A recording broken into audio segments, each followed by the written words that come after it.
This page is the front cover of Dreamcast Magazine. The main headline asks about the future of the Dreamcast and Sega's direction, featuring interviews with Sega's top executives Hiroshi Okayasu and Naka Yudiji to discuss Sega's multi-platform strategy and the future of the console. Highlighted upcoming games include Notice for Resident Evil Code, Veronica, A Big Scoop for Giga Wing 2, and J-League Pro Soccer Club Otsukuru.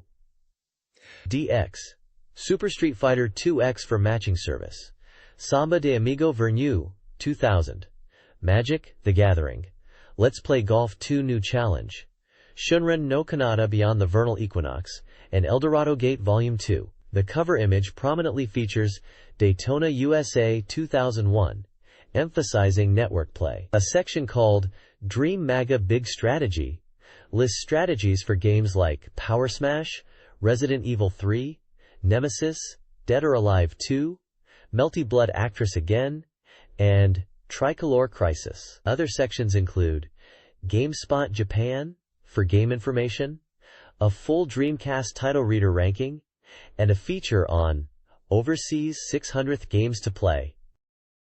This page showcases Moero Justice Gakuen, known internationally as Project Justice, or Rival Schools 2, Project Justice.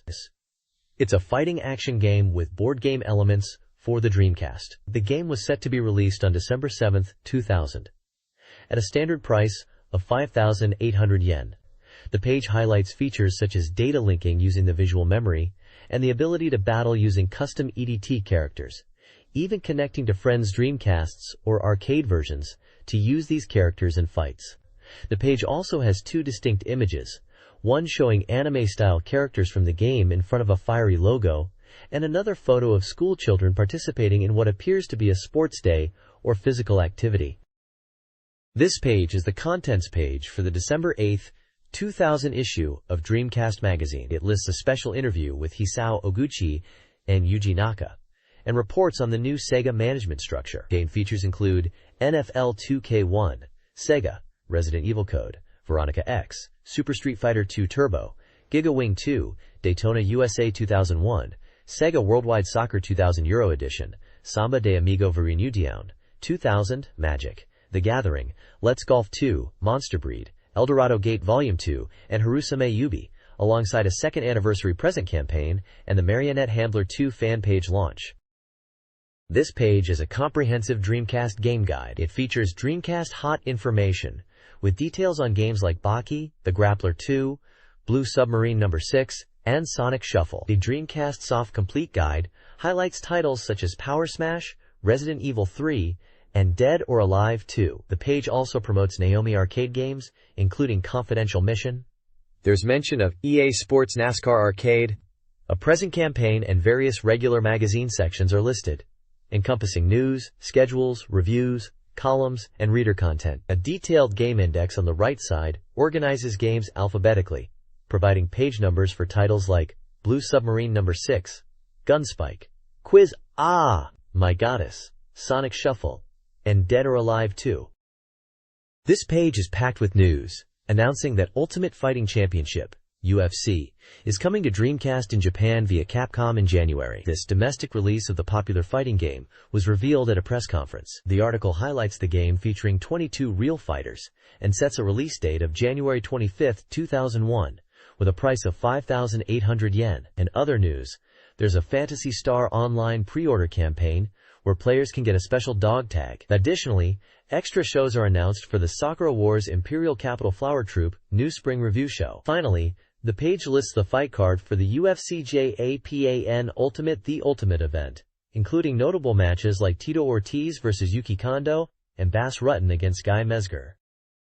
Sega of America announced Crazy Taxi 2 for the Dreamcast, showcasing a New York setting, new characters, and enhanced gameplay. The third Sega Marine Fishing Tournament, the WOW Cup, will run December 1-15th, targeting the Runanaji fish. Kandro is releasing Mr. Driller-themed candy and gummy, featuring cute packaging and bonus messages/stickers. The Sakura Wars Taisho Roman Cafe Koi Komachi store in Osaka is celebrating its first anniversary with a quiz event on November 26th. General game news includes the European PlayStation 2 release in December, a weekly news ranking including reduced PS2 shipments to the UK, a Dragon Quest Monsters 2 release date, and other game-related news. This page features several news snippets and announcements. There's an announcement for Dream Passport for PC Ver 2.0, which is updating on December 6th, with user feedback implemented, enhanced connection options, and new features like URL jump and CH at ByTalk messaging. In other news, Microsoft announced an Xbox Developer Support Program at a conference in Australia, offering development resources to game developers. They are offering two programs, Independent Developer Program and Incubator Program, with the latter offering financial and technical support and guaranteeing 100% of sales. Namco is opening a new amusement facility called Namco Wonder Park Gifu in Gifu on November 10th, featuring large attractions, mini bowling, and various amusement machines, open from 10 a.m. to midnight, year-round. And merchandise will be available at Comic Market 59, held at Tokyo Big Sight, between December 29th and 30th. Items include voiced card sets and tapestries, plus an alarm clock featuring voice samples from the game, encouraging players to wake up on time for school, a reference to a famous line in the game. Lastly, there's information on Joyopolis Chance of Meeting events in Tokyo, Osaka, and Fukuoka for singles to meet, enjoy attractions, and potentially find a partner. Yokohama Joyopolis is also highlighted for its Game Viking event, offering unlimited play on 59 arcade machines for couples at a special price during December 1st to 25th. The page also provides a Joyopolis access guide summarizing locations and transportation details for Tokyo, Yokohama, Fukuoka, Okayama, Kyoto, and Umeda Joyopolis locations. This page has a bunch of interesting news and features. For iMode users, Enix is releasing Sasarai Hunter Z, a quirky RPG focused on collecting useless items to complete an Owarai encyclopedia. It sounds like a fun, lighthearted game with a monthly fee. There's also news about the music website Launch Japan getting a full renewal. It promises to be packed with music info, including promotional videos, audio previews, and the latest news, with a focus on community and artist spotlights, plus up-to-date info on both Western and Japanese music. Dream Mag recommended events highlights a couple of cool events happening soon. Robodex, a robot dream exhibition, is taking place at Pacifico Yokohama, showcasing the latest in robot technology. Also, Internet World Japan 2000 is happening at Makuhari Messe, focusing on internet business and new technologies. For goods and present, they're giving away sets of Hot Springs Book, a magazine series focusing on hot springs and inns in the Kanto and Kita areas. Sounds perfect for winter. They are also giving away the Ryoko Hirosue Docomo Calendar 2001, featuring the popular Ryoko Hirosu. In Spot Selection, it covers Arnold Schwarzenegger's visit to Japan for his movie The Sixth Day, where he greeted the press and fans with his famous line, "I'll be back." Pick up. Movie section is dedicated to The Sixth Day movie itself, with details on its release date, cast, and a brief synopsis about cloning technology being central to the plot. This page is an advertisement for the Dreamcast game Detective Gentleman Dash, a hard-boiled detective adventure game from director Hiroyuki Kano. It highlights the game's time limit system, where your rewards change based on how quickly you solve cases. The first edition of the game comes with a special talk CD featuring the voice actors, and a setting materials collection called Detective Gentleman Bible. It's set to be released on December 21st, with the limited edition priced at 6,800 yen before tax. The Dreamcast software sales chart reveals a diverse top 10. Tricolor Crisis, a new RPG, leads the pack, followed by the challenging shooting game Mars Matrix. Capcom's El Dorado Gate Volume 1 secures third place. Sega's Moto Pro Yaku Team Otsukuru Baseball Sim is fourth, while Eternal Arcadia, Skies of Arcadia, ranks fifth, with a discounted edition offered. Dream Studio, a game creation software, is sixth. Capcom vs. SNK Millennium Fight 2000 is 7th, approaching 200,000 copies sold. LOL Lack of Love, with Ryuichi Sakamoto's music, takes 8th. Dead or Alive 2, known for its boss character features, is 9th. And Canon, a winter-themed adventure game, rounds out the top 10. This page details the top 30 most anticipated Dreamcast games as voted by readers. Sakura Wars 3 is Paris Burning tops the list, with voice recordings complete. Shenmue 2, confirmed in development, holds second place, with potential art previews for calendar applicants. Sonic Adventure 2 secures third place, with a pre-order recommendation. The weekly pickup highlights Sega, a mysterious Dream Direct title focused on rescuing Sega. The remaining top 30 list includes titles like Phantasy Star Online, Guilty Gear X, and Super Robot Taisen Alpha. Further down the list, Tokyo Bus NI Beautiful Guide Bus Tour Pack, 49th, is a limited edition bus simulation game, and Monster Breed, 65th, is also eagerly awaited. The next page features 2 game ranking charts and highlights 2 upcoming Dreamcast titles. The first chart is the Reader's Choice Most Wanted Title Ranking Top 20, showcasing the top 20 games fans wish to see ported to the Dreamcast. Nights into Dreams is in the top spot, followed by Aaron Shining Force series. Other notable titles in the top 10 include To Heart, Princess Crown, and Mark of the Wolves. Metal Gear Solid and Daytona USA 2 are also present further down the list. The second chart is the Video Game Income Ranking Top 15, listing the top 15 arcade games by earnings. Derby Owners Club 2000 tops this chart, followed by Virtua Fighter 3 TB and Capcom vs. SNK Millennium Fight 2000. Guilty Gear X is also listed in this chart. Weekly Pickup spotlights Confidential Mission, an upcoming Dreamcast title from Sega Hitmaker, described as a gun-shooting game utilizing Naomi arcade hardware. An area titled Score Attack is Hot discusses minigames and spy gun shooting, highlighting the fun of score chasing. Finally, Scoop Check focuses on Guilty Gear X ZEX, mentioning its Dreamcast release is imminent, and that it's a fighting game from the Naomi arcade platform. It also points out the Sammy's Cup National Tournament. This page features release schedules for Dreamcast software and hardware, as well as a Sega Saturn release. The Dreamcast software release schedule is divided into release dates in November and December 2000, and January, February, and March 2001, listing numerous games. Notable titles from November 2000 include quiz games like Quiz-Ah, Goddess-sama First Encounter with the Earthly World, and Quiz-Ah, Goddess-sama First Encounter with the Earthly World, Limited Box. December 2000 highlights include Moyero, Justice Gakuen, Project Justice in the West, Charge N Blast, Blue Submarine No. 6, Time and Tide, Eldorado Gate Volume 2, and Guilty Gear X. January 2001 includes Never 7 The End of Infinity, NFL 2K1, Sonic Shuffle, Daytona USA 2001, and Phantasy Star Online. February 2001 features Eldorado Gate Volume 3, Spring Rain Umbrella, Macross M3, and Fish Eyes Wild. March 2001 lists Biohazard Code, Veronica Kanzenban, Resident Evil Code, Veronica Complete Version, Eve Zero Kanzenban, Eve Zero Complete Version, Angel Present, Happy Lesson, Monster Breed, Illbleed, MSR Metropolis Street Racer Prototype Name, Boku Doraemon, Centipede 2, NBA Hoops, and Ready 2 Rumble Boxing Round 2. Many of these games are marked as TBD release dates. The hardware release schedule lists items like Dreamcast color controllers, visual memory units, 4X memory cards, Sakura Wars Dreamcast controllers for December 2000, and a zip drive marked as TBD release date. Finally, the Sega Saturn release schedule lists UQ Gensukyoku Hozonban Perpetual Collection, Eternal Melody Fantasy Preserve Perpetual Collection, for December 2000. This page showcases the Dreamcast reader's top game rankings. At number 1 is Soul Calibur, followed by Shenmue, and Biohazard Code, Veronica, Resident Evil Code, Veronica. Other highly ranked titles include Crazy Taxi, Canon, Grandia 2, and Eternal Arcadia, Skies of Arcadia.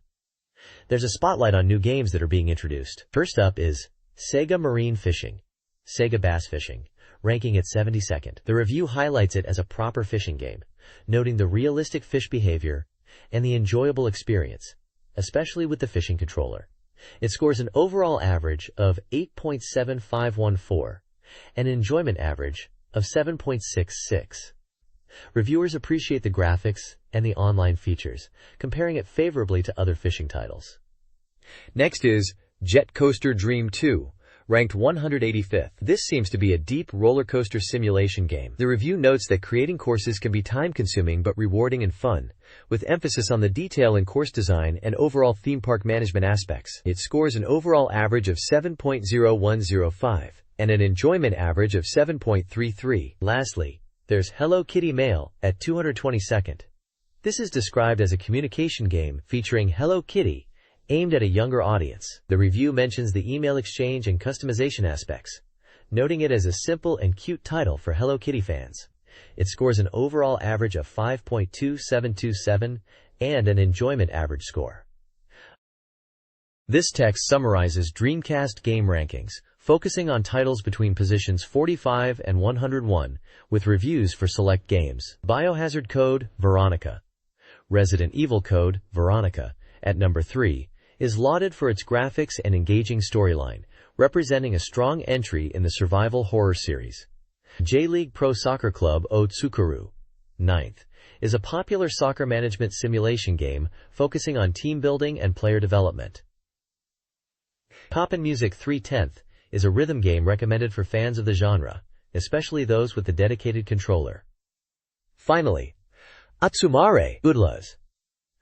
Guru Guru Onsen, 19th, is a unique online social game set in a hot spring resort, emphasizing community interaction and minigames, utilizing the Dreamcast's online features. This page showcases the Dreamcast game Desperia, highlighting it as a noteworthy title. Desperia is an adventure RPG set in a post-apocalyptic Japan, where players delve into mines using a cyber SRRPG system. The game emphasizes the heart in both its story and gameplay, featuring a unique mine dive system that ties directly into the narrative. The article suggests that Desperia is a deep and thematic experience, akin to a novel in its storytelling, going beyond just visual appeal. The developers express satisfaction with player feedback and aim to create a challenging and emotionally resonant game. The page also includes a section called Desperia Ear Information, which gives gameplay hints, mentioning dialogue choices, item collection, and puzzle elements within the game. Reader comments praise the game's graphics, dark atmosphere, immersive world, and engaging pacing. On the right side of the page, there's a ranking table titled Dreamcast Software Ranking C, listing games from rank 102 to 160, along with their genres and review scores. This table continues the game ranking information from the previous pages. This page presents the Dreamcast software charts, continuing with rankings sections D and E. There's a discussion on the popularity of Let's Play Golf, which has made a significant jump in the rankings. The article notes that while the overall chart positions are fairly steady, new games are starting to make their presence known. Looking forward, they highlight anticipation for upcoming titles, especially the Power Smash series, predicting it will be a major hit. The page includes screenshots from Let's Play Golf and Power Smash to illustrate the discussion. This page features the latest Dreamcast software previews, including Tricolor Crisis, an RPG, where despite initial skepticism about the gameplay systems, it becomes quite enjoyable, praising new discoveries during gameplay. Mars Matrix is previewed as a shooter with near-perfect port quality, original elements, and challenging gameplay for shooter fans, described as difficult.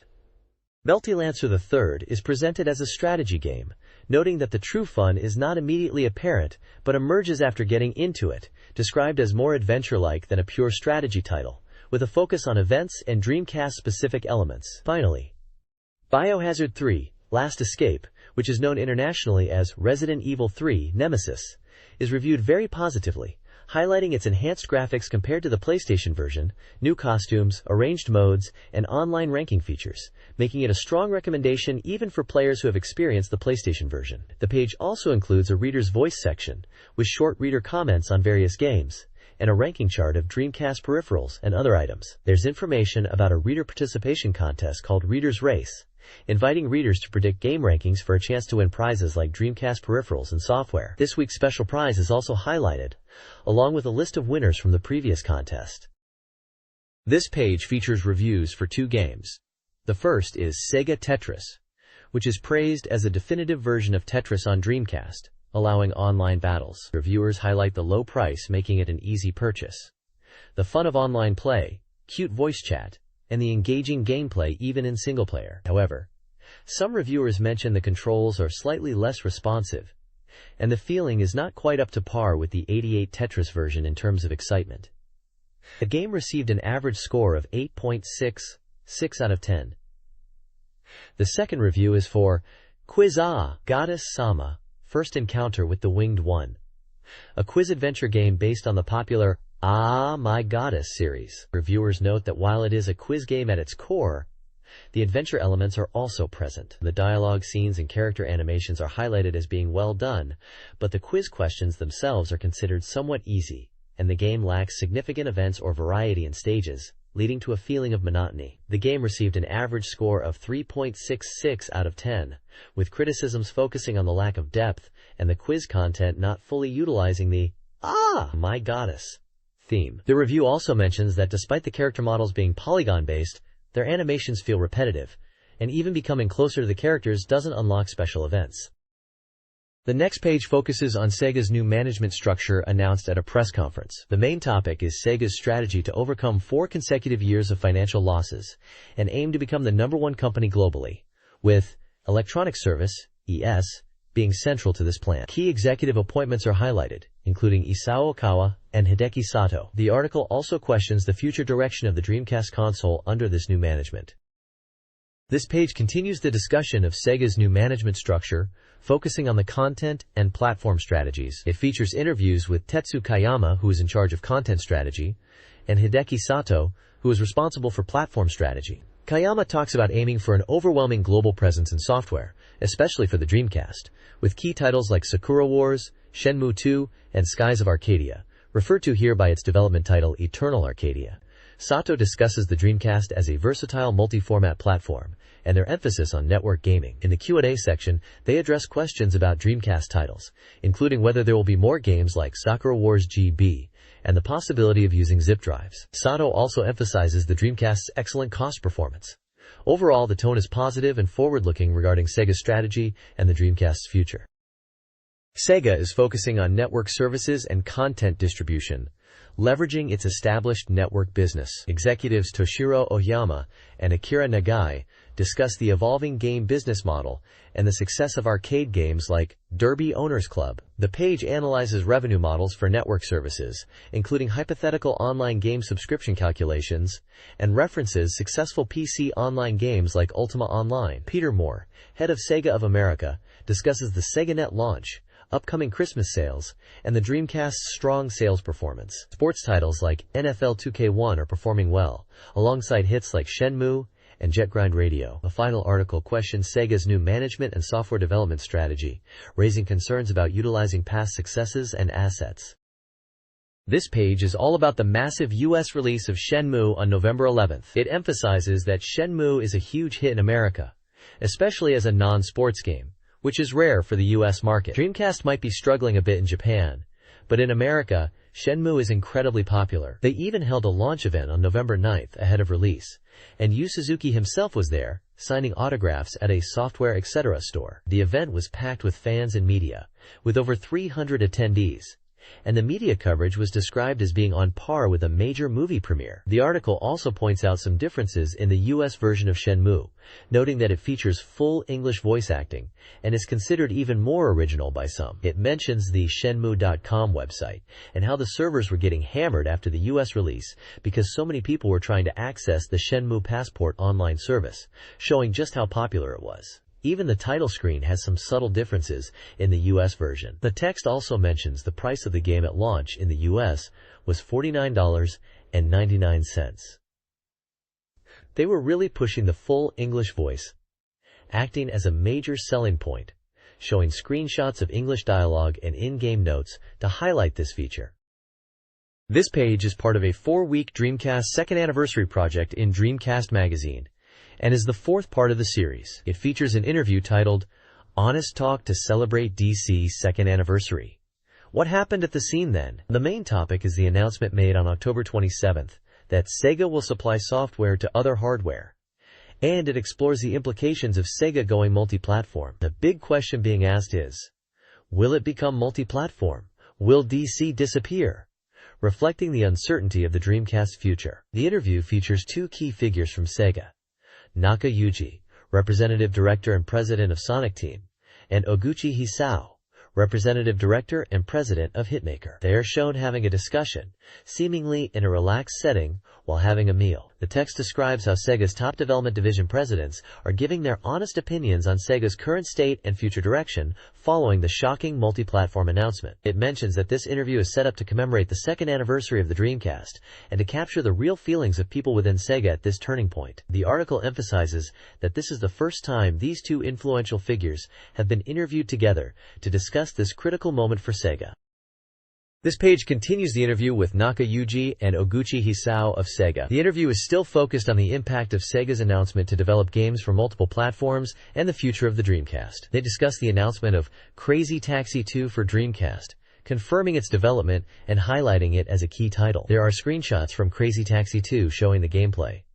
Oguchi mentions that Crazy Taxi was well received, and they are continuing with the sequel. The discussion touches upon the PC market and the challenges of PC game development compared to consoles. Oguchi mentions the cost difference between developing for PC and Dreamcast.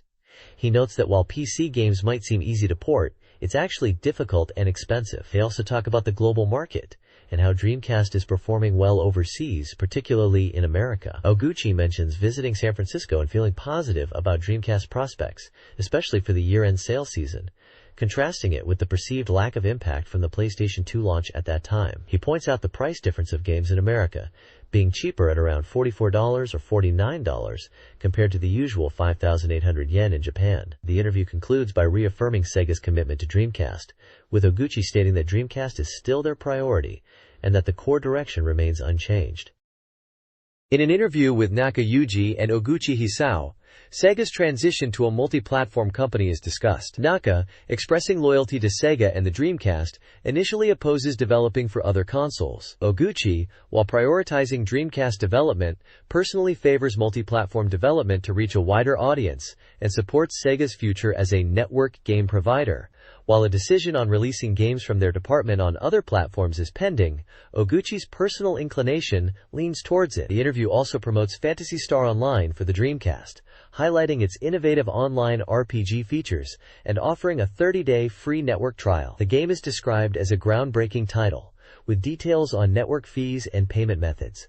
Screenshots showcase the game's environment and characters. The page includes a photo of Naka Yuji, the representative director and president of Sonic Team. This page continues the interview with Naka Yuji and Oguchi Hisao, focusing on network games. They discuss the increased development costs of network games compared to standard games, using Choo Choo Rocket and Phantasy Star Online as examples. Naka mentions the great difficulty and effort involved in creating Choo Choo Rocket, despite it appearing simple. A screenshot of Choo Choo Rocket is shown, depicting a multiplayer match in progress with 4 players and their scores. The interview touches on the challenges of debugging network games and highlights the global reach and advantages of online gaming, especially for Phantasy Star Online. They talk about different service models for online games across countries and the challenges of simultaneous global charging for services. Oguchi expresses a desire to offer software for free and focus on charging for services, while Naka agrees that free content is ideal, but acknowledges the need for payment after free trial periods. The interview concludes with a question about the expected lifespan of Phantasy Star Online.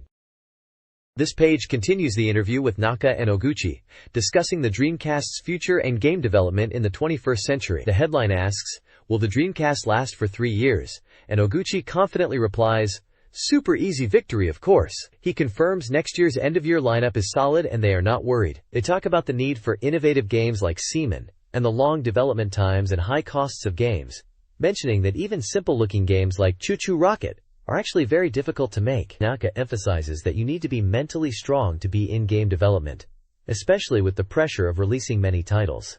He marvels at the idea of 500 Dreamcast games being released and the number of development teams involved. The Impressions section summarizes a meeting about Sega's development divisions. It mentions that during the meeting, which focused on Sega's development divisions, the company explained its management strategy and future direction. The head of a development division stated that their goal is to consistently release high-quality Dreamcast titles, not just one-off hits. They aim to establish a strong foundation and build upon it, emphasizing the importance of core personnel remaining with the company. The article concludes by stating that Sega's future looks promising. The next page is an advertisement for the official strategy guide for the game Tricolor Crisi, which translates to Tricolor Crisis. It highlights the guide as an essential strategy book and mentions it includes profiles of the three main characters, detailed event conditions, maps, and comprehensive data on items and monsters. The ad also announces that the guide is already available and selling well, priced at 1,400 yen plus tax for a 104-page A4 book. This page is the final round of the second anniversary special present giveaway from Dreamcast Magazine. It features a Dreamaga editorial department special Hoshiki Sensei version, Dreamcast, with artwork from Eternal Arcadia as the grand prize for one lucky winner, concluding a 4-issue consecutive giveaway campaign. The page also showcases previously given away special Dreamcast versions customized by different artists like Uekusa Yumiko, Takemoto Izumi, and Samsung Yoshima, all of which are marked as sold out from past issues. These Dreamcasts were given away weekly, and this final Hoshiki Sensei version, featuring designs by the character designer of Eternal Arcadia, is the last in this series. Beyond the custom Dreamcasts, there are also prizes provided by game manufacturers. First is a tapestry set featuring characters from Atelier Marie and Atelier Elie, with Imagina's Hoshimi Yoichiro congratulating the magazine on its anniversary and hoping fans enjoy these gifts from a game show. Next is a software set of the Netopachi 2 through Netopachi 5th games, with Daiko Denki's Utsunomiya Yujin also congratulating the magazine and humorously mentioning their long relationship and articles about their Netopachi series, while looking forward to a Pachislot tournament. Lastly, there is a Seireki Rayblade set, potentially including the game and related figures, with Winkysoft's Matsumoto Kenichiro congratulating the anniversary and expressing his hope that players enjoy Rayblade. He talks about the development process and the upcoming soundtrack release for Rayblade. Dreamcast Magazine celebrates its second anniversary with a giveaway. Prizes include Grandia 2 demo software, Sega Racing Factory and Confidential Mission t-shirts, and various game software. Software prizes include Bass Landing Dream, Nobunaga's Ambition, Repuden, and F1 World Grand Prix 2. Game developers, including GameArts, Sega Rosso, Hitmaker, Visco, Koei, and Video System, thank readers and mention their Dreamcast titles. Weekly prizes consist of signed artwork by artists Samsung Yoshima, Takemoto Izumi, Uekusa Yumiko, and Utsuki. This page details a giveaway celebrating Dreamcast Magazine's second anniversary. Prizes include various Dreamcast games and related items. Up for grabs are a poster for the Japanese-only game Detective Gentleman Dash, software for the arcade rail shooter Silent Scope, and the original soundtrack for Golem's Lost Child, another Japan-exclusive title. Also offered are overseas versions of snowboarding games, Cool Borders Burned, known as Snow Surfers in Europe, and Rip'n Riders in North America, and a set containing a branded hat, and the shooting games Gunspike and Mars Matrix, Hypersolid Shooting. Finally, winners can choose between the fighting game Soul Calibur or the puzzle game Mr. Driller. Illustrations on the page are by artists Tatsuneko Sensei and Kamimura Sachiko Sensei. To enter, readers need to send in an application ticket by December 8th, indicating their desired prize from the list. This page is about playing import Dreamcast games in Japan. It starts by highlighting that recently, there's been an increase in overseas Dreamcast titles gaining attention, mentioning games like Eco the Dolphin, which is likely Echo the Dolphin, Defender of the Future, MSR, which is likely Metropolis Street Racer, and Namco Museum. However, it points out that Japanese Dreamcast consoles are region-locked and cannot play foreign games without modification. The page then details solutions for Japanese gamers to enjoy import games. One method is through online import stores like Express.com, which offers a 15% discount and delivery within a week, though it mentions potential stock issues and the need for English language skills. Another option is purchasing from import game stores in Akihabara like Messe Sano Kaoskan, which are staffed by knowledgeable people and offer reliable purchasing despite slightly higher prices.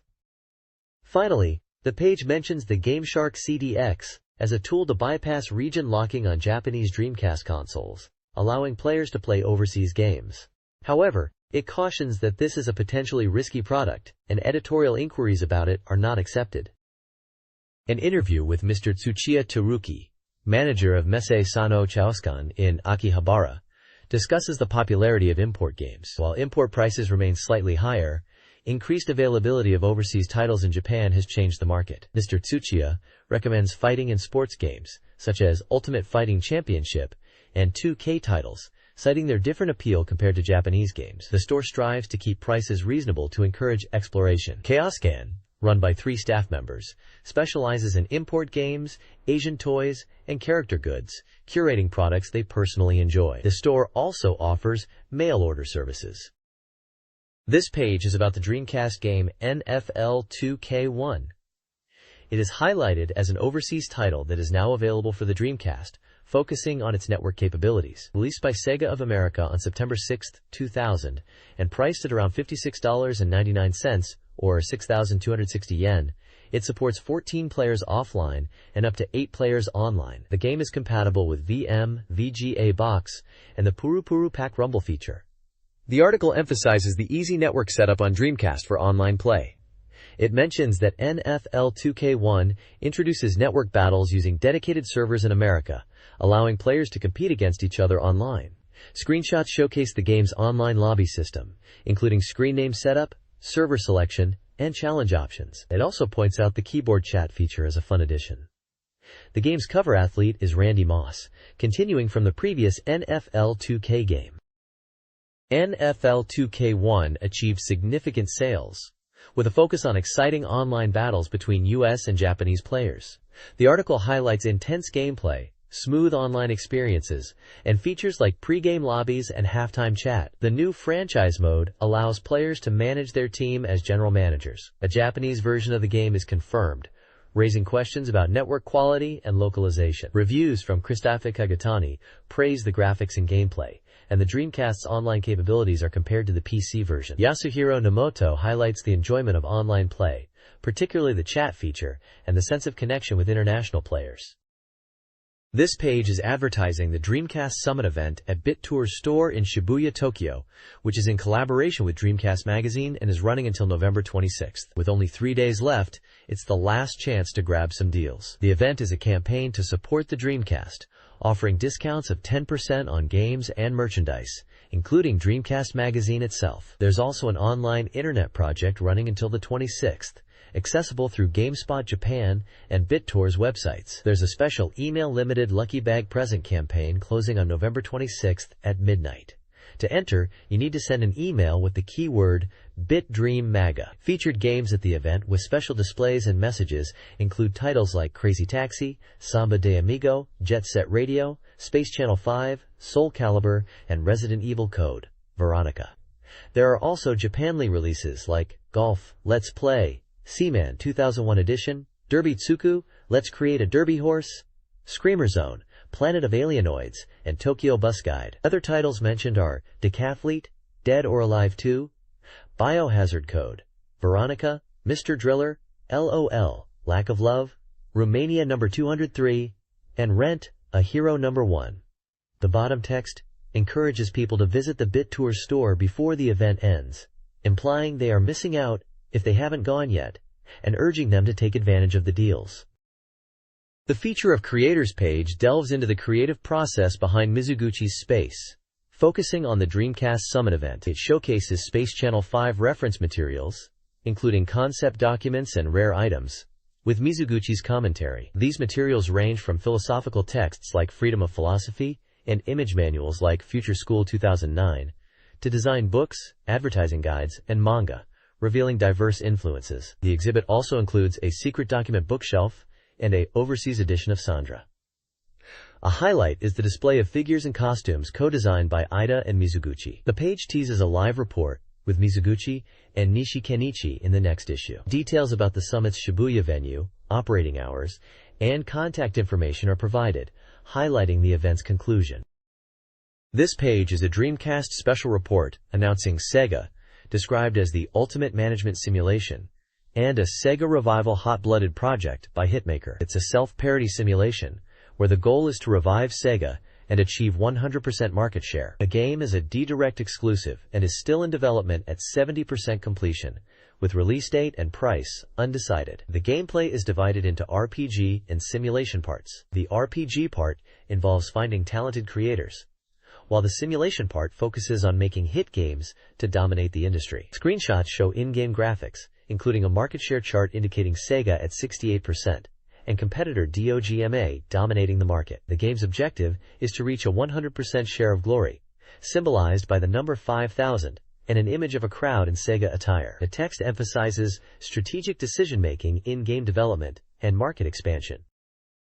Sega, a Sega revival hot-blooded project for the Dreamcast, blends RPG and simulation elements. Players navigate the struggling game industry as Sega Taro, a young man leading Sega, and Haneda Yayoi, a mysterious companion. The RPG battles involve persuasion, bluff, luck, and tools against rival creators.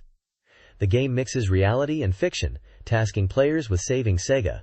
Supporting characters include President Hitomajiri and his secretary Arisa. The Super AI computer Terra Drive represents Sega's core. The game, from Hitmaker, is described as a love letter to Sega fans, exploring the company's history and promising to inspire hope. This page is all about the Biohazard Code, Veronica Complete Version, known as Resident Evil Code, Veronica, internationally, marking the 5th anniversary of the Biohazard series, which we know as Resident Evil. It mentions that the original Biohazard was released on March 22, 1996 for PlayStation, and this complete version is coming out on March 22, 2001, exactly 5 years later, also for PlayStation.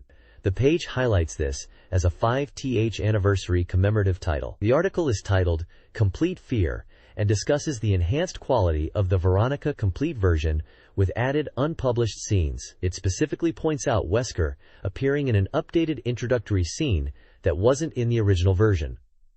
The screenshots feature Chris Redfield and Wesker. The game data section indicates a release date of March 22, 2001 by Capcom, and includes a Capcom website address. The page also mentions that the game follows Claire and Chris Redfield from Biohazard 2, leveraging the Dreamcast's high specs, and questions what makes this complete version truly complete, promising to reveal more. This page focuses on the upcoming Biohazard Code, Veronica Complete Version, known internationally as Resident Evil Code, Veronica. It highlights the game as a major hit, and mentions that this enhanced version features improved graphics and newly added scenes. The story recap centers around Claire Redfield's search for her brother Chris, which leads her to Rockford Island, ruled by the Ashford family. Characters like Steve Burnside and Wesker are also mentioned as playing a role. The page also reports on a Capcom press conference held on November 16, 2000. At this event, producer Shinji Mikami and director Hideki Kamiya showcased their new title, Devil May Cry. Furthermore, the announcement covered the release of the complete version of Code Veronica on Dreamcast, as well as a PlayStation 2 port. The director's aim for the complete version was to enrich the story with additional event scenes. An image from the presentation shows Mikami and Kamiya on stage, alongside a screen displaying Resident Evil Code, Veronica Complete Version, and celebrating the Resident Evil 5th anniversary with merchandise items displayed. The page concludes by teasing more information on the new features of the complete version on the next page. This page delves into the content of Biohazard Code, Veronica Complete Version, known internationally as Resident Evil Code, Veronica. It seems a major focus for this updated version is Wesker, with new events and scenes significantly expanding his role. Apparently, Claire and Wesker now encounter each other at the Antarctic base prior to her reunion with Chris, which is a change from the original release. The page emphasizes Wesker's enigmatic nature, highlighting his superhuman abilities, his organization, and his connection to the Veronica story as a central mystery. There's also a note about Steve's hairstyle being altered in the complete version, making him appear younger, which aligns better with his 17-year-old. The article teases the evolving relationships between Wesker, Claire, and Steve, suggesting notable shifts in the game's narrative. Furthermore, it touches on Alexia's mutated form, linked to the T Veronica virus, hinting at a fateful confrontation with Wesker, even posing the question of a Wesker versus Alexia battle. The screenshots illustrate these points, showing Claire meeting Wesker, a younger-looking Steve, and a dramatic scene with Chris and Wesker engulfed in flames, suggesting new intense moments in the complete version. This page focuses on exciting updates for Dreamcast fighting games. Super Street Fighter 2X for matching service is highlighted, revealing that player feedback has driven the addition of new features. Specifically, they're introducing 3 selectable combo gauge types and the ability to use Super Street Fighter 2 characters, which is a cool throwback for fans. The article details these gauge types: carryover type, normal type, and unlimited type, each changing how super combos are handled. The game is slated for release on December 22nd for 4,800 yen. Also featured is Cho Steel Battle Kikai O Super Robot Wars, announcing new elements for its matching service version. The big news is the addition of new robot anime fan-favorite songs composed by Takayuki Miyauchi, promising to heat up online battles. This enhanced version is scheduled for release on January 18, 2001, also for 3,800 yen, and supports VGA and arcade sticks for the true enthusiast experience. This page is a special report focusing on the upcoming Dreamcast game, Giga Wing 2. It announces the Dreamcast version of the game, building upon the Naomi arcade version. The article highlights that Giga Wing 2 is the latest shooter from Capcom and Takumi, following on from the popular Mars Matrix. It emphasizes the score attack gameplay and enhanced reflection system from the original Giga Wing, pushing scoring even higher in this sequel. The screenshots showcase the intense vertical scrolling shooter action. The page also introduces the new characters for Giga Wing 2.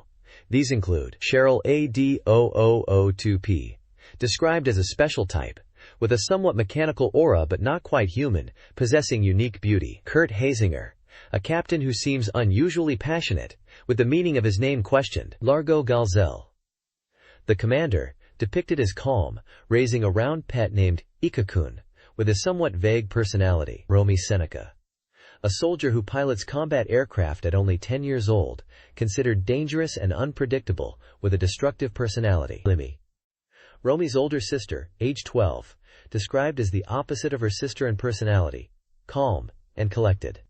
The game data reveals that Giga Wing 2 for Dreamcast from Capcom is scheduled for release on January 18, 2001, priced at 5,800 yen, 300 points. The arcade version on Naomi I is expected to be in operation from January. The game supports 1 to 2 players and is a shooting game, SHT. The website address for Capcom Japan is also provided.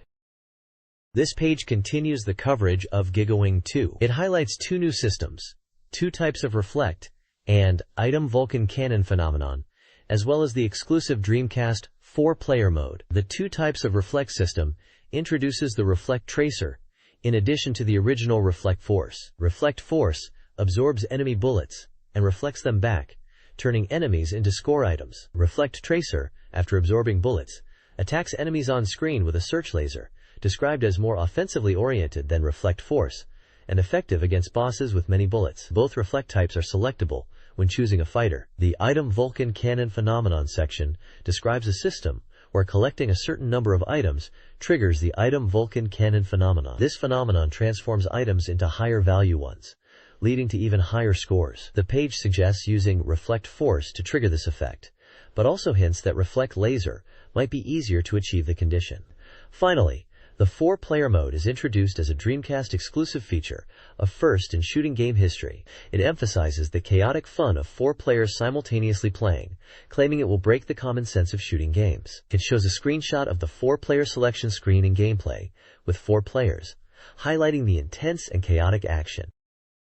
This page is a preview for Daytona USA 2001 on Dreamcast, announcing that the release is just 1 month away, set for December 15th. It's highlighted as special news, and the text mentions that the official logo has been decided. The preview shows screenshots of the game in action, emphasizing the improved graphics and excitement for the upcoming release. The game data section at the bottom indicates it is developed by Sega Amusement Vision, slated for release on December 21st, a slight date difference from the headline, possibly magazine publication date versus game release. Priced at 5,800 yen, 300 points. It's listed as a racing game, RAC Race, supporting 12 players and network play for up to 4 players. The website for Amusement Vision is also listed. The game supports various Dreamcast peripherals, including VGA, data save, communication, and racing controllers. This page details the features of the Daytona USA 2001 trial version. Point 1 highlights that only the beginner course, Short Oval 777, is available in the trial. Point 2 emphasizes the inclusion of time attack mode, in addition to the standard single race mode. Point 3 mentions that a promotional movie showcasing the full game is included, allowing players to preview other courses and features. Point 4 explains that while the full game offers 4 car choices, the trial version only includes the Hornet car, but players can customize its transmission, ATMT, tires, and coloring. Point 5 states that while other courses are viewable in the promotional movie, only the Dinosaur Canyon Advance course can be seen in gameplay footage within the demo, alongside the expert-level Seaside Street Galaxy course. Daytona USA 2001 on Dreamcast features a time attack mode allowing players to race against their own ghost data and download ghosts of other players nationally. This mode enables saving lap data and sharing it via a server, letting players compete against the best times across the country. The developers included their own ghost data and emphasized the ability to save and race against personal bests. An interview with Formula Nippon driver Shigekazu Wakisaka is included. He praises the Dreamcast version, acknowledging it's different from the arcade version, which he is very familiar with. He finds the versus play enjoyable, highlights the fun drift mechanics and countersteering, and believes that both beginners and experienced players will enjoy the game. This page details the time attack mode in Daytona USA 2001 on Dreamcast, outlining the process from accessing the mode through the main menu to the race end options. The time attack mode flow section explains selecting time attack from the main menu, then choosing course settings such as direction, mirror mode, car type, transmission, tires, color, and laps. Next, the Ghost Car Select screen is highlighted, detailing options to race against various ghost data, last running data, memory card data, COM data, or Ghost Clear to race without a ghost. The Time Attack Start section explains that after confirming all settings, the time attack begins, encouraging players to beat the ghost car's time. Finally, the Race End section displays the Race End menu, where players can enter their name, save ghost car data, and upload their best times. The menu options are Retry, Main Select, Ghost Select, Replay Save, Ghost Save, Replay, and Exit. The page includes screenshots of the game menus and in-race gameplay. The interview with Formula Nippon driver Shigekazu Wakisaka continues, where he expresses his enjoyment of the game, mentioning the realistic aspects and that the game is enjoyable for both beginners and experienced players. He highlights the drifting and countersteering mechanics and notes the appeal for a wide range of players. This page is a feature on Sakatsuku, Let's Make a Soccer Team, a Dreamcast sports management simulation game. It highlights it as a Dream Magazine special report and emphasizes close-up play. The page is divided into sections for beginners and experienced players. For newcomers, it introduces the game's premise as creating a J-League Pro Soccer club and explains the game flow. For experienced players, it focuses on new elements and improvements in this iteration of Sakatsuku, based on user feedback from the previous Dreamcast version. Game data details are provided, listing Sega and Smilebit as developers, a release date of December 14th, a price of 5,800 yen, and its genre as a sports training simulation. The game's website is also mentioned. Screenshots illustrate gameplay, including in-match action, office scenes, and player recruitment events. The league ranking table is also visible, showing player names, club names, and scores. The Sakatsuku feature focuses on a streamlined and user-friendly experience, starting with a quick game start and fast screen transitions. Players choose a secretary to manage their soccer club, with the key difference being the secretary's design rather than stats. 4 new, redesigned secretaries are presented, each with a distinct personality and visual style. Players also customize their club by selecting a name, a uniform with new designs, around 30 total, and a flag. As the player's club develops, they face randomly named rival clubs managed by the game, all striving for J1 League entry. This page details the initial setup for Sakatsuku, known internationally as Sega Worldwide Soccer Manager. It walks you through the first steps to get your club ready for J2 League. First, you decide on your club's hometown, considering both the cost and the benefits each location offers. Next, you hire scouts to find players willing to join your club from around the world.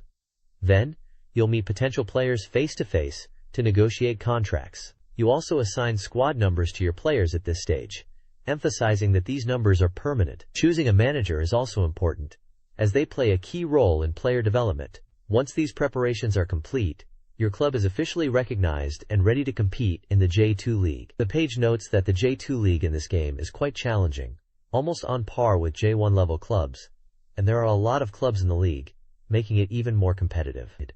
It also suggests adjusting difficulty settings if needed. The next page continues the Saskatsuku Guide, diving into key aspects of club management. It starts with securing sponsors to determine your yearly budget. Sponsors offer financial support and sometimes other benefits like facility improvements, so choosing wisely is important. Next, the page explains how to secure a television deal to broadcast all your matches. The game automatically selects a TV station for you, and having games broadcast brings in match results and news coverage, increasing club recognition. It mentions that initially, you'll likely get a local TV station, not a major network, which is realistic for starting in J2. The guide then discusses appointing a captain from your players. It emphasizes that captains have different personalities and suitability, so you should consider player and staff comments before deciding. Once chosen, a captain is typically in place for a year. The page also covers the launch of a supporters club. Investing in the supporters club increases fan numbers, which is crucial for team popularity and growth. The game allows you to adjust supporter club operating costs, with higher investment leading to more fans, but it advises being mindful of overall financial management. Supporter feedback on players is also mentioned as a benefit of a strong supporters club. Finally, the guide highlights the monthly result reports. These reports summarize your club's performance, player transfers, and other key information from the in-game world. These reports are crucial for staying informed and making strategic decisions for the future. This guide focuses on player development in Saskatsuku. February's schedule allows for focused training or preseason matches in overseas camps, crucial for player growth if financially feasible. Balancing advertising and admission fees is key for financial stability and fan engagement. Club management is split between hometown and office. Hometown handles player training, supporter interactions, and community engagement. It includes a meeting room for understanding player tendencies and local information for improving fan support. Office manages club operations, player recruitment, facility upgrades, and personnel. It encompasses personnel management, staff, coaches, scouts, and a data room for informed decision-making based on club and player history. Interface improvements streamline navigation between key areas like the meeting room and hometown. This page continues the Saskatsuku Guide, focusing on training and matchday aspects of the game. It emphasizes the ability to fine-tune training menus for individual players to boost their stats like stamina and power. There's a special adjustment feature allowing for more detailed player conditioning, especially before crucial matches. But caution is advised to avoid player fatigue in less important games. Player feedback during training has been enhanced, providing more specific comments on player development, making it easier to gauge player progress. During matches, players can now give instructions and make substitutions, taking on a more active coaching role. The game speed has been slightly increased compared to previous versions for faster gameplay. The page outlines the flow of a match from pre-game setup, where you decide on your starting lineup and rewards, through to halftime and full-time, showing the in-game interface and options available. The screenshots showcase the training screens, matchday setup, and actual gameplay footage. This page continues the Saskatsuku Guide and introduces new gameplay elements. It details the study abroad system, where younger players can be sent overseas for training, which costs money but boosts player abilities. Failure in study abroad results in player dissatisfaction, though early return and retry are possible. New features include the satellite facility, unlocked after several game years, expanding the team roster to 22 players. The page also highlights random events that occur during gameplay, categorized as good or bad news. These events include player level-ups, injuries, discovering promising players through scouts, player dissatisfaction, and participation in tournaments like the World Sports Festival. These events are designed to add variety and unexpected challenges to the player experience. Year 2 in Saskatsuku begins with a review of Year 1 performance, including win/loss records, viewership, and the impact on the hometown. The report provides data to inform club management decisions. Key actions in Year 2 include re-evaluating player positions based on potential, acquiring new players by offering competitive contracts, renewing sponsor agreements, and adapting to changes in TV broadcasting based on team performance, Promotion to J1 offers nationwide coverage. Contract negotiations with expiring player contracts require generosity, especially for high-performing players, to avoid losing them. The reviewer notes significant renewals to the game, highlighting improvements in individual training, scouting, game balance, young player development, and secretarial assistance. The game focuses on direct management and data analysis, offering a more enjoyable experience. This page is dedicated to the upcoming release of Samba de Amigo Ver 2000 for Dreamcast, scheduled for December 14th. It highlights this version as the definitive music game to close out the 20th century. The article introduces Hustle Mode as a new feature, requiring players not only to shake maracas, but also swing them according to on-screen prompts. It suggests players can get creative with their poses while playing. The game also features a new stage called Maracasta Town and is presented by Sonic Team. The page showcases gameplay screenshots with Amigo, Amiga, and Linda, demonstrating the maraca swinging action and the game's interface. This page continues the focus on Samba de Amigo Ver 2000, showcasing the inclusion of familiar songs alongside new tracks for this version. It highlights the addition of songs like The Cup of Life and Livin' La Vida Loca, songs that were absent from the previous game but have been negotiated for inclusion due to their popularity in Japan. The page introduces Love Love Mode, a new two-player mode where unison and synchronization with your partner is crucial. This mode emphasizes not just shaking maracas, but also matching poses to increase your love level. The results screen in this mode is now more detailed, displaying the love level, expected love period, and a keyword of love. It also reveals that couples who achieve an A rank on stages 12 in Love Love mode can unlock and play the special Wedding March stage. The page also features the characters Bingo, Bongo, Rio, Chumba, and Wamba. This page focuses on the trading card game phenomenon, Magic: The Gathering, which is stated to be finally coming to the Dreamcast. The page highlights that the game, popular in America and Japan, is known for its deep gameplay, beautiful CG graphics, and complex rules. It mentions that the Dreamcast version will allow players to create their own original decks by combining numerous magic spells and cards. Screenshots showcase in-game card battles and deck-building interfaces, displaying various creature and enchantment cards. The game data section notes a release date in 2001 from Sega, priced at 5,800 yen, or 300 points, supporting 1 to 2 players and 1 to 6 for online play, categorized as a TAB, presumably Trading Adventure Battle, game. A homepage address is also listed for more information. A news section addresses the question of network battles. It reveals that while network battles were initially announced and anticipated, they are technically difficult to implement at the current stage and are under consideration. While the core gameplay remains unchanged, the article expresses hope that network battles will be possible in the final version and promises to provide updates on progress. The phrase, card collecting is also hot, emphasizes the card collection aspect of the game, suggesting it will be a key feature in the Dreamcast version. The next page introduces Magic: The Gathering for Dreamcast as the original trading card game that is popular worldwide. It explains the core gameplay, which revolves around building your own deck, using mana to play cards, and battling opponents. Key features highlighted are the huge number of available cards, the grand scale of the game's universe, and the strategic depth arising from card combinations. The basic rules section details the 3 main ways to achieve victory: reducing the opponent's life points to 0, depleting their card library so they cannot draw, or inflicting 10 poison counters. It further explains the concept of mana, or magical power, which is necessary to use cards and activate their abilities, emphasizing that mana is obtained from land cards. The screenshots visually illustrate gameplay elements like card battles, hand management, mana resources, and turn phases. An example card is shown to demonstrate card names, mana costs, abilities, and creature stats. The page concludes by mentioning that the rules will be explained in an easier-to-understand way in the next installment.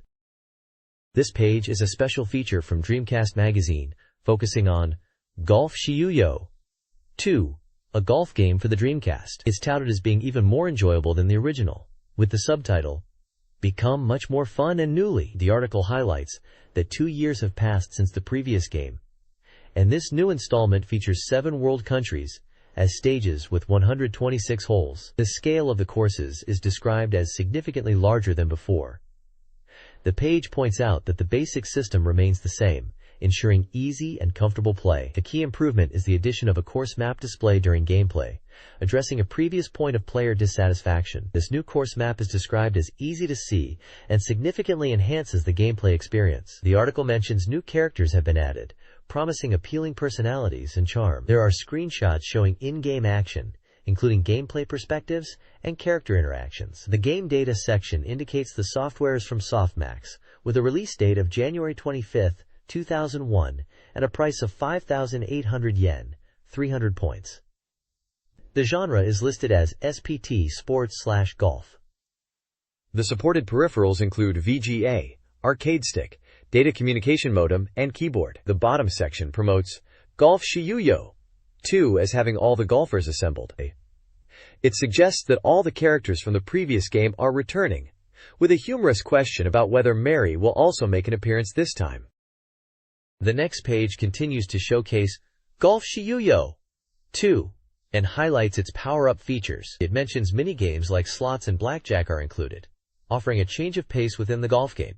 These mini-games allow players to earn points to get prizes. A significant feature is the inclusion of internet network play for real-time battles, a highly anticipated addition allowing fans to play against each other. The page emphasizes the addition of 7 new characters, bringing the total to 22 playable characters. It notes that the returning characters from the previous game have aged and matured in appearance. Specifically mentioned are Julian and Gina, who have significantly changed in looks. 7 new characters are introduced with their country of origin and some personality traits. Bobby Weathers from Fiji is described as a type of character not seen before, perhaps comical. Tommy from Canada is depicted as cute and gentle. Joey Valentine from Brazil is portrayed as an adult and charming player.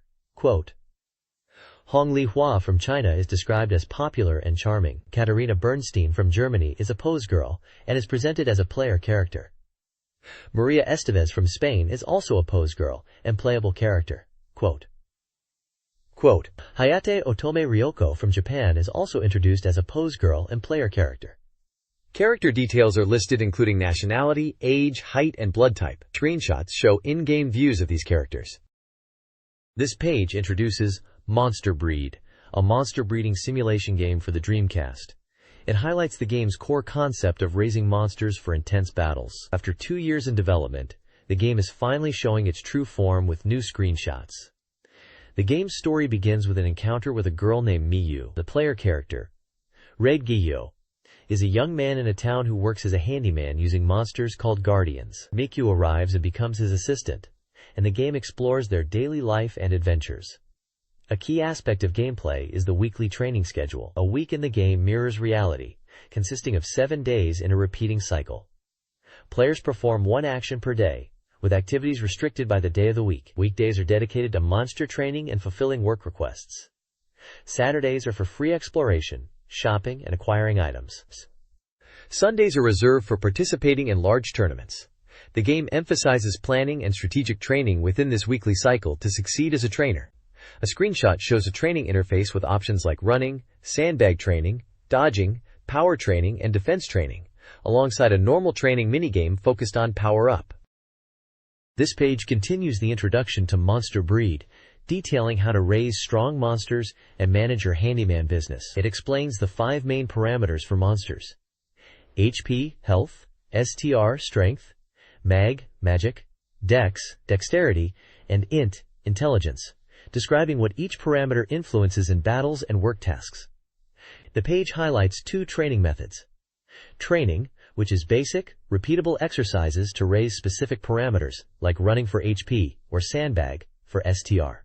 Special training is described as a more complex and demanding menu, offering the chance to raise multiple parameters simultaneously, but with a risk of failure and requiring a trainer. The game emphasizes earning money by accepting requests, which arrive daily on weekdays. Completing requests successfully earns rewards, but food costs and trainer fees need to be considered. Finally, the page introduces a character named Jeppet, an old man who runs a general store and is described as an older handyman figure compared to the protagonist, using ancient mechanical dolls called forms instead of monsters, and is presented as a rival to the main character. This page in Monster Breed details town activities and key game mechanics. Saturdays are free days for town visits, shopping, dungeon exploration, and completing scenario events, which drive the story and unlock new jobs. The town offers the Breeder House for food, medicine, training, and item sales, the Breeder Association for obtaining licenses and housing extra monsters beyond the two allowed at the base, and the Item Shop for dungeon exploration tools and keys, also offering item buyback. Muse one-point training lecture explains training efficiency and schedules. Dungeons outside town contain valuable treasures and tools, but are dangerous, requiring caution. The page also introduces Tai, a head breeder, and his younger brother Kalia. This page focuses on monster tournaments, crucial for gaining fame and becoming a top breeder. Tournaments are structured as either leagues or knockouts, offering prize money and items. A ranking point system elevates your monster's rank, improving fame and unlocking higher-level tournaments. The battle screen includes a timer, stamina gauge, technique list, action meter, character window for commands like hit and combo, and status window. Players provide basic instructions. Direct control isn't possible. Monsters act autonomously, relying on their action meter. Effective guidance relies on understanding monster AI and avoiding overcommanding or too many technique choices. Key characters include the Association Chairman and Mew, who offers training advice. Mew emphasizes the importance of combat experience, which tournaments provide safely, as monsters aren't injured. This page is dedicated to Eldorado Gate Volume 2, showcasing its new features and the beginning of its story. It highlights what players can expect in the second volume, focusing on two newly confirmed elements. A new extra mode is introduced, described as an Eldorado Gate Encyclopedia. This mode acts like an in-game dictionary, detailing game terminology, story introductions, and character profiles. It appears accessible from the title menu and is intended to help players, whether they are starting from Volume 1 or Volume 2, to fully enjoy the game. Another key feature explained is Warp Gaburi. This allows players to utilize Warp Gaburi during battles. Warp Gaburi lets players transport items from their inventory into battle, which can be strategic, as any items brought into battle become enemy assets if defeated, adding a tactical element to combat and resource management. It's mentioned that in Episode 4, Goms utilizes Warp Gaburi to bring a large amount of items to the battlefield, and even in Episode 6, Warp Gaburi is used from the very beginning of the story. The page also features screenshots of gameplay, character interactions, and battle scenes, further illustrating these new elements. Game data is provided, listing the release date, price, player count, RPG genre, and website. Sections dedicated to character introductions and story introductions are also present on the page, alongside an explanation of game terminology focusing on the word Gaburi. This page delves into the story introductions for Eldorado Gate Volume 2, specifically covering Episodes 4 through 6. Episode 4, titled Beastman Bad's Cry, centers around the tragic love story of a beastman named Bad.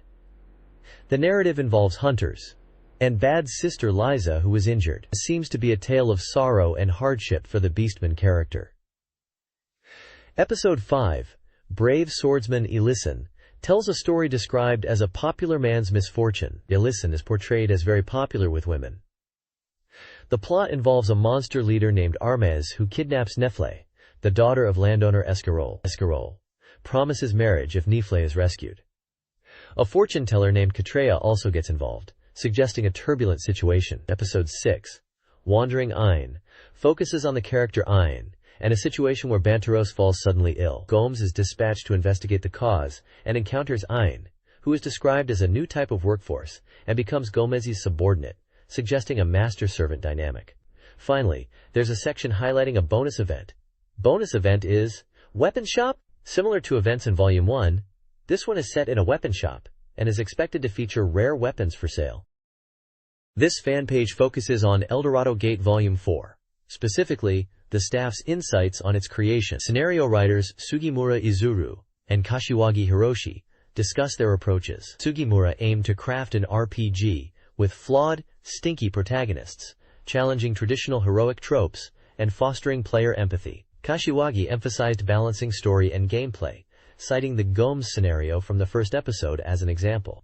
The page also analyzes the opening movies of Volume 2, highlighting character cut changes compared to Volume 1, and the introduction of characters like Bad, Amin, and Elisan. Volume 2's opening is described as mysterious and stylistic, featuring light and shadowy figures. Volume 1's opening showcased Gomes and main characters, and teases boss characters in silhouette. Both volumes employ suggestive imagery, hinting at complex narratives with thought-provoking elements.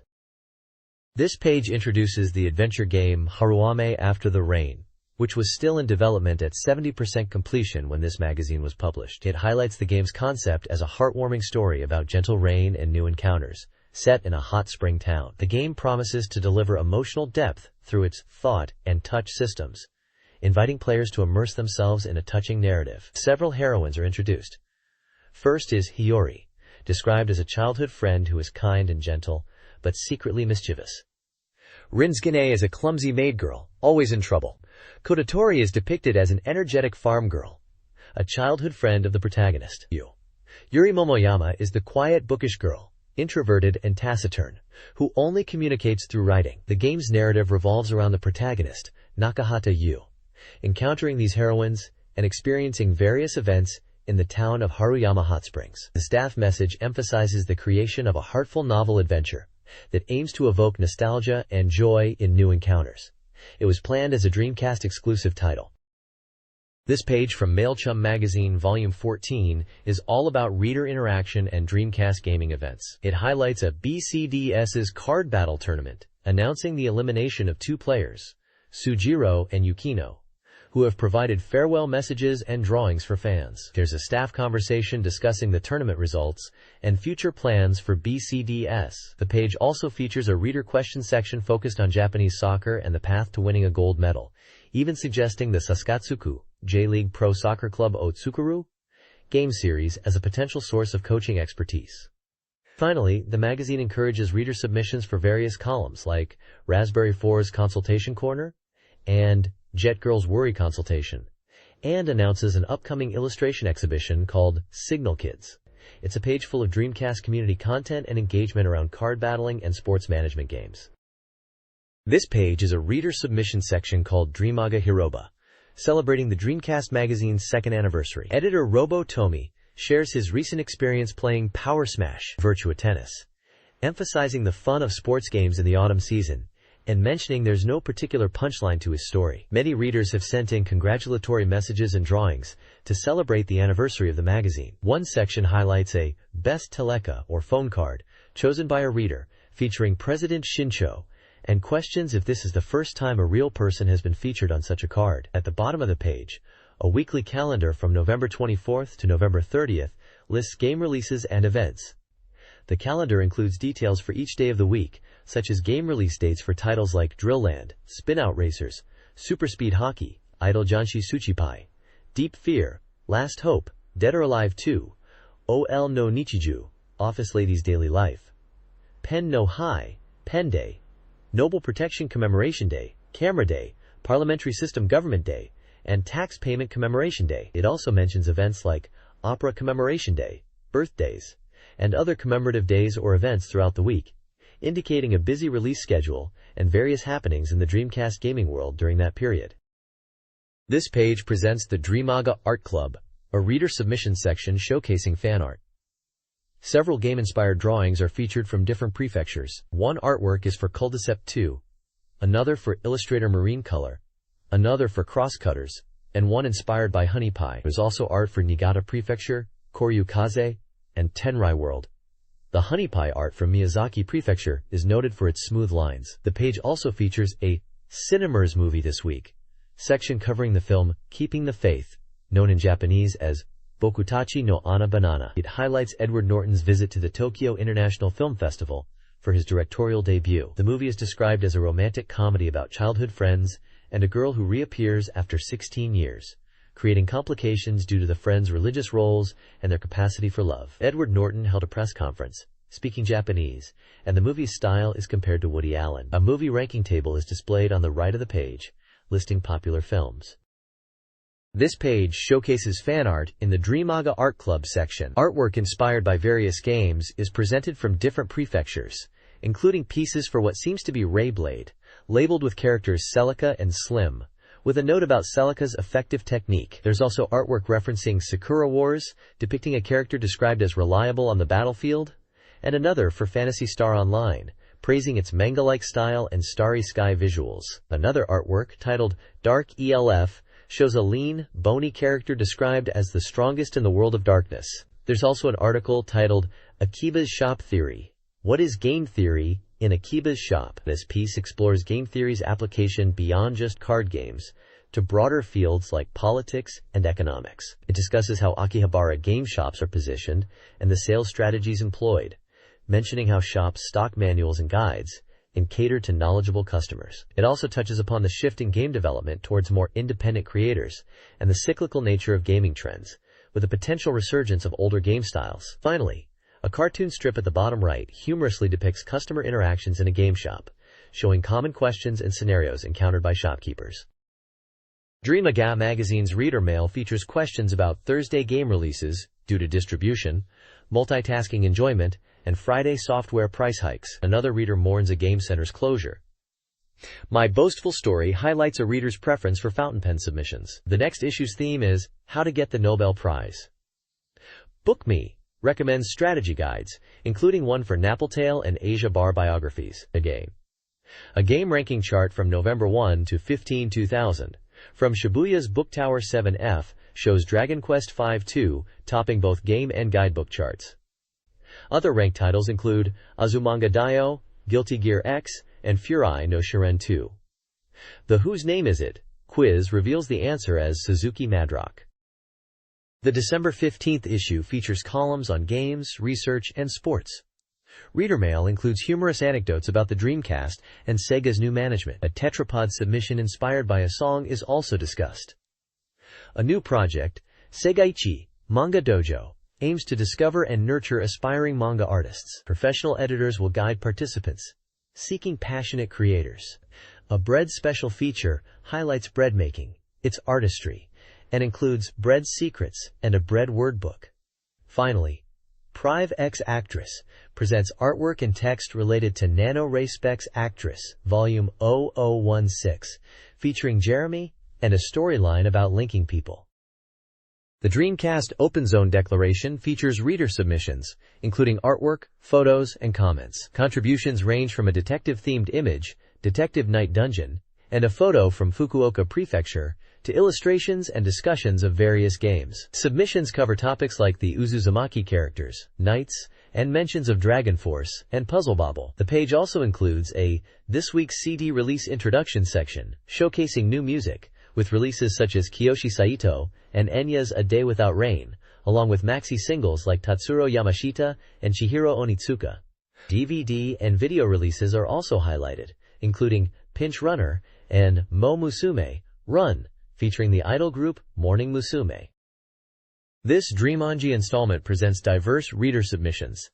A Megaten fan desires the latest game on Dreamcast. Others request game ports of Rainbow Islands and Bomberman with online play. Comic strips feature Sonic and memory card anxieties. Readers from different prefectures discuss topics like drawing songs, dream matches, chow raising, emotional vulnerability, and lavish meals with a dark, comedic undertone. The issue also profiles Sakura Itomo, a multi-talented artist, detailing her work on a new album. She explores her struggles with songwriting, seeking inspiration, and even pondering existential themes like past lives and starting anew to achieve success. This page continues with Shenmue features, highlighting Shenmue Chapter 23 and Shenmue Chapter 0. Chapter 23 discusses Ryo returning from Hong Kong, while Chapter 0 seems to delve into Shenmue's secrets, questioning the whereabouts of Hara-san and suggesting a visit to Aida. The page also features a reader submission section called Shenmue's Memo, where fans share their thoughts and theories about the game. One fan reminisces about early Shenmue experiences, noting the detailed expressions of characters and the immersive world. A point ranking system is presented, listing reader names and their accumulated points, seemingly for participation in magazine content. Top scorers are recognized and potentially rewarded with Dreamcast merchandise or software. The corner information section outlines various reader submission categories, including free talk, illustrations, manga, dream messages, and more, inviting reader participation in different content areas. Finally, submission rules detail how readers can send in their contributions, specifying postcard format, writing materials, and the point system, where submissions earn points towards prizes. The address for sending submissions to the magazine is also provided. This page features a column by Fumio Kurokawa discussing a personal anecdote about injuring his foot while walking downstairs, relating it to a moment of unexpected disorientation. The column seems to be a regular feature in the magazine. The main article is about a Gpara.com presents Formula Experience event, detailing a journalist's experience riding in a Formula Nippon racing car. It describes the sheer speed and G-force, comparing it to a ground-based aircraft. The article mentions the driver Hoshino Kazuyoshi, highlighting the intense experience of being in the race car and the technical details like braking, acceleration, and top speed of 260 km per hour. There's also a Game Industry This Week's news section with headlines about 1. Idea Factory and Bandai's collaboration. 2. Infogrames acquiring the FF, likely Final Fantasy, sales rights. 3. Arle, likely referring to Arle Naja from Puyo Puyo, in anime production. 4. A question about God, Buddha, or Dracula, potentially referring to a game title or theme. Quote. 5. A question, DC chip is free? Possibly discussing the cost or availability of Dreamcast hardware components. Quote. 6.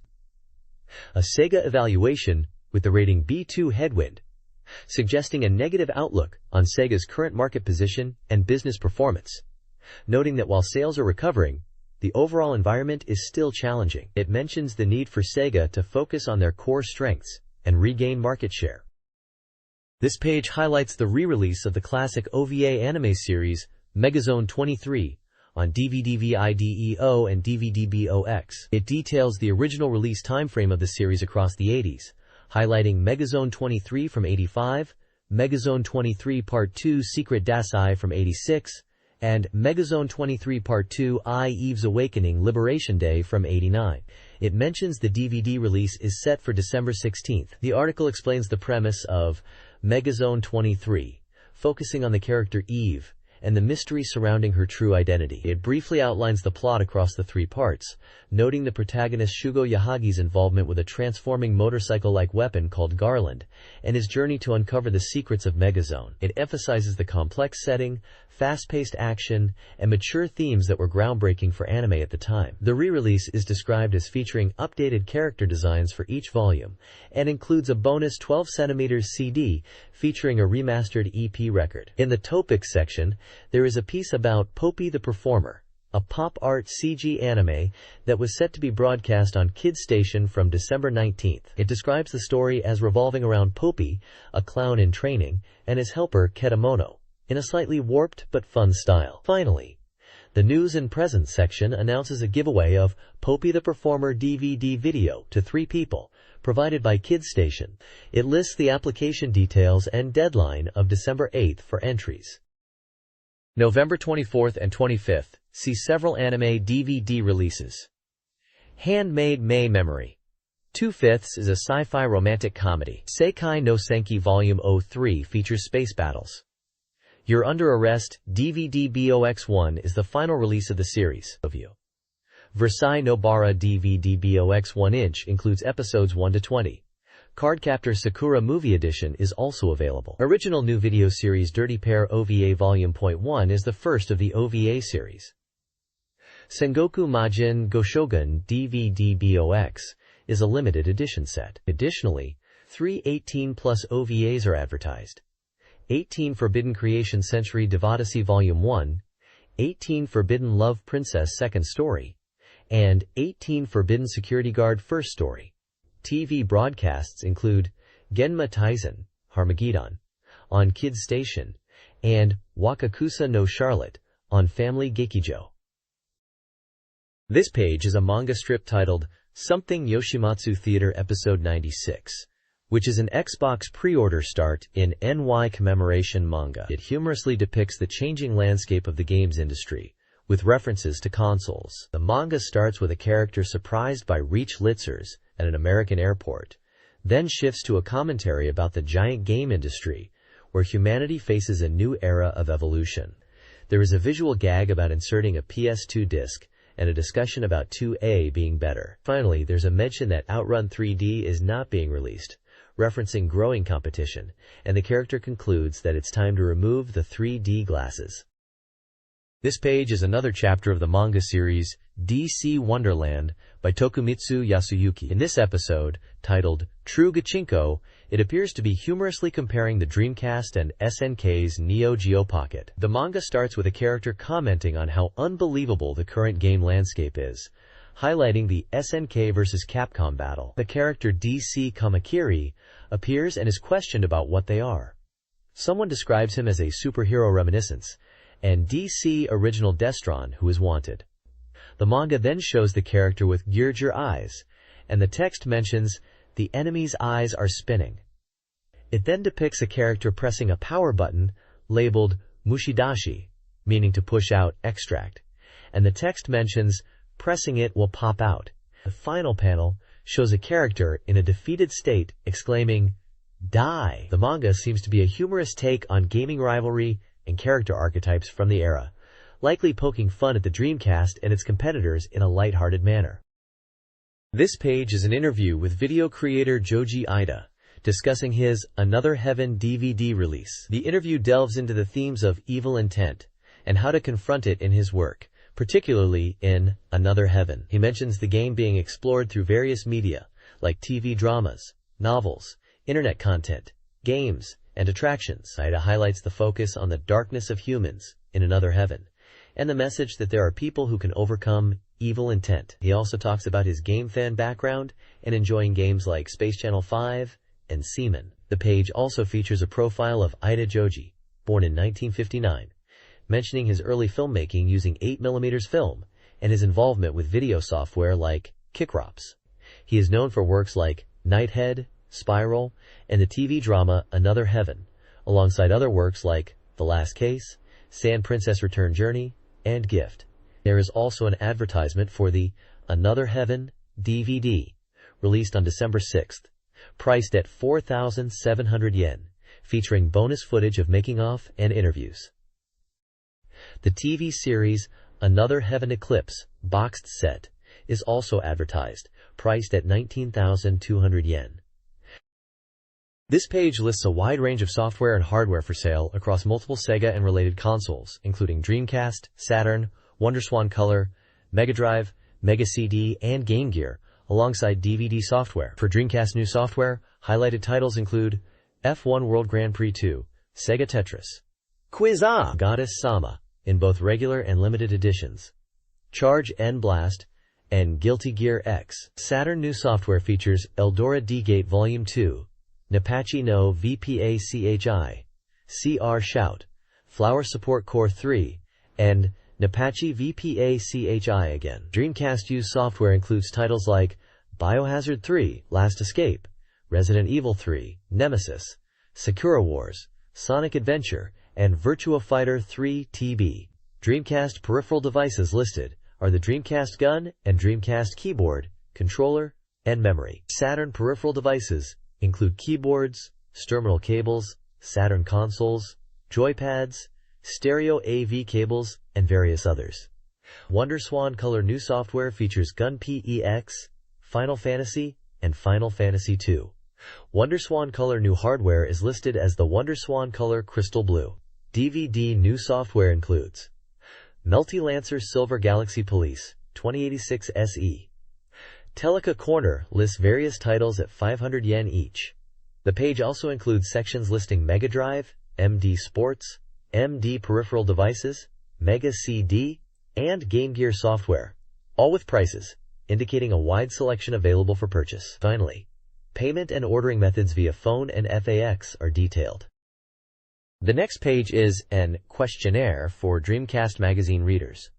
The questionnaire is asking for reader demographics such as gender, age, school/occupation, and reading habits. It also asks about Dreamcast ownership, including how many Dreamcast software titles they own, how they purchase games, and how often they buy games. There are questions on Dreamcast hardware ownership and future purchase plans. Readers are asked to select their favorite articles from the current issue from a provided list and rate their interest in them. There are also example answer sections to guide readers on how to fill in the form correctly. The page includes tables listing Dreamcast hardware, Dreamcast software titles, and articles from the magazine for reference in the questionnaire. This page presents upcoming game information and strategy guides for Dreamcast titles in Dreamcast Magazine. On the left side, under Dream Maga News Scoop information, are listed previews for upcoming Dreamcast games. These include Last Blade 2 Final Edition, Blue Submarine No. 6, Time and Tide, Project Justice, Gunspike, Quiz, My Goddess, Fighting Wings, and Sonic Shuffle. On the right side, under Dream Maga Thorough Strategy Guide, are listed strategy guides for already released games. These include Virtua Tennis, Resident Evil 3, Nemesis, Mercurius Pretty, End of the Century, Tricolor Crise, Dead or Alive 2, F1 World Grand Prix 2, Sega Tetris, Mars Matrix, Hypersolid Shooting, Aero Dancing F, and Professional Baseball Team Wo Tsukuru series. The page also features 3 anime-style characters and background imagery of futuristic aircraft over water. This page is a preview for the Dreamcast game Last Blade 2 Final Edition. It highlights that the Dreamcast version is based on the Neo Geo version and includes additional features like voiced scenes and Musashi. It emphasizes that the game is designed to deliver an arcade-like experience. The preview mentions that the release is less than a month away and expresses high expectations for the game. The page details character information for Kaede, Yuki, Minakata Moriya, and Setsuna, including descriptions of their backstories and motivations within the game's narrative. It highlights the themes of fate, duty, and inner turmoil for each character. Screenshots of gameplay and character portraits are also present. The next page showcases various game modes available in Last Blade 2 Final Edition on Dreamcast. It highlights this is the Dreamcast original version, offering modes such as Time Attack, where players defeat as many enemies as possible within a time limit, Training Mode for practicing moves, and VS Mode for player versus player battles with customizable handicaps and stage selection. The Art Gallery allows players to view in-game illustrations. Demo Viewer lets players watch demo sequences, including story mode scenes. A unique addition for the Dreamcast version is Hanafuda Mode, a card game integrated into the experience, offering a different style of gameplay alongside the fighting action, tying into the story mode. The page also introduces character profiles for Ichijo Akari, a young girl whose sister is ill and who speaks of Hell's Gate, Amano Hyu, who wields the Oni-name sword and seeks out his old friend Takane Genetsu, Kanzaki Juzo, Akari's older brother who is worried about her, and Takane Hibiki, daughter of the swordsmith Takane Genetsu, who is seeking revenge after her father's death. Each character description provides a brief backstory and motivations within the game's narrative. This page details the unique game system of a sword-fighting action title on Dreamcast, focusing on distinct combat styles. It breaks down attack types into categories like power attacks, emphasizing heavy, impactful blows which cannot be easily chained but inflict significant damage, and skill attacks, which are faster, combo-focused techniques designed to overwhelm opponents with speed and precision, bypassing standard guards but not low guards. The page highlights special attack systems, such as sublimation, which uses a gauge to perform super moves after specific special attacks for continuous hits, and continuous kill slash, which is a move that transitions from low to high attacks. It also explains shaving normal attacks that slightly deplete an opponent's health even when they are guarding. Latent secret arts are powerful one-slash attacks, activated when both character and sword gauges are at maximum. Rampage secret arts are activated at maximum sword gauge, requiring specific command inputs at the right time as you approach the opponent. Failing the input ends the move. Character profiles are featured for Washizuka Keiichiro, who investigates unnatural events and is searching for Hell's Gate, Genbu no Okina, a sage of Hell's Gate with an ominous presence, Sanada Kojiro, leader of a secret unit who seeks to restore his unit's honor after a mission failure, and Mukuro, an enigmatic being shrouded in bandages wielding dual curved blades, emanating a deathly aura. This page focuses on the Dreamcast game, The Last Blade Final Edition. It details the game's core system revolving around 3 distinct sword styles: Extreme, Power, and Skill. The Extreme style is described as offering a wide range of attack options, including powerful Rampage secret arts and latent secret arts, but it is vulnerable to enemy attacks. The Power style shares this weakness to attacks. A key game mechanic highlighted is the parry system, which allows players to deflect attacks, even in mid-air, turning defense into offense and adding strategic depth. Akatsuki Musashi, a mid-boss character from the previous game, is announced as a new playable character, available from the start in VS mode. Finally, character profiles are presented for Lee Rekka, who is searching for a worthy opponent, Kagami Shinosuke, seeking to change his destiny, Zantetsu, portrayed as a teacher who values love, and Nae Jigen, who is driven by revenge and undergoing intense training. This page introduces the Dreamcast game Blue Submarine No. 6, Time and Tide, an adventure game focused on ocean salvage and based on the popular OVA animation. It highlights that the game is being developed by the same team as the OVA series. The game features two main sections: an adventure part, where players undertake missions from a guild and deal with scrap parts, and a salvage part that involves 3D exploration of the ocean and combat encounters with sea creatures. The story is set in the year after the protagonist left the Blue Submarine, and delves into that period. Dialogue snippets included on the page suggest intense moments, with characters expressing anger and concern for Admiral Bial, indicating dramatic story elements. Blue Submarine No. 6. Time and Tide's gameplay involves Sokosui's journey, starting with his assignment to the Eastern Guild and his encounter with Ranfang. The adventure unfolds across ocean cities and New World towns. Players progress by visiting locations, interacting with NPCs, and revisiting areas to unlock new jobs and trade parts. Conversations are crucial, driving the story forward as players gather information and trigger events. Characters like barmasters and priests offer insights, including hints about treasures. The game features a submarine dock where players manage their vessel through job content confirmation, customize, submarine status, and departure. Customization involves part replacement, while submarine status shows equipment details. Without a guild job, free salvage is available. Players can maintain their submarine and depart for free salvage if everything is in good condition. Visual history includes scenes like Hayasui pondering and the initial encounter of Ranfang and Sokosui. Blue Submarine No. 6. Time and Tide features salvage missions, central to gameplay. Players explore using a sea map and sonar to locate items. The sea map guides to mission areas, while sonar helps pinpoint objects. Players retrieve small items using a manipulator arm by switching to weapon mode and carefully positioning their submarine. Successful retrieval depends on angle and positioning. The game offers free salvage missions alongside guild jobs, allowing players to collect items for sale or equipment. Sealy, the player's submarine, offers advice. The Grampus Sealy submarine, a versatile small submarine, is 7.2 meters long, 3.2 meters wide, 2 meters high, with a submerged displacement of 7.23 tons, capable of 25 knots surface and 60 knots submerged speed, and dives to 1,300 meters. It's a Mina model of the Grampus TYPE combat submarine. The next page is an illustrated guide for Blue Submarine No. 6, Time and Tide, focusing on gameplay mechanics and marine life. It describes encountering dangerous mutated sea creatures, using the active sonar to detect enemies, and engaging them with the needle gun. The guide details how to salvage large sunken items using float bombs when the manipulator arm is insufficient. Players attach float bombs to raise items to the surface using a float controller. After successful salvage, players return to the mothership to confirm their findings and resupply. The page also introduces a new character, Yang Chunyu, who appears to be involved in offering salvage requests, expanding the player's missions, and driving the story forward in the DC version of Blue Submarine No. 6. The guide concludes by mentioning returning to the New World port after salvage operations, highlighting the game's cycle of exploration, salvage, and return. This page, titled, Intertwined Human Patterns Burn! Woo!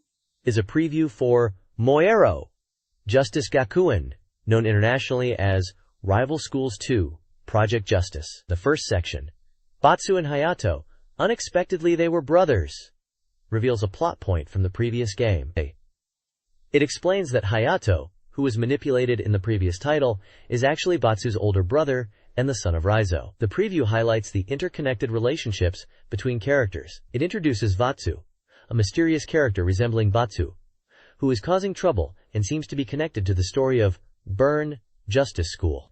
The second section, Young People Who Participated from This Work, introduces new characters joining the game from Moero, Seishun Hibi 2. These include Ran from the Taiyo Gakuen Newspaper Club, and Ryu from the Goring University Swimming Club. Characters from Seijun Joshi Gakuen are also mentioned, specifically Suke Zagiki and Yuri, and a transfer student revealed from the previous game's ending who also participates in the fights.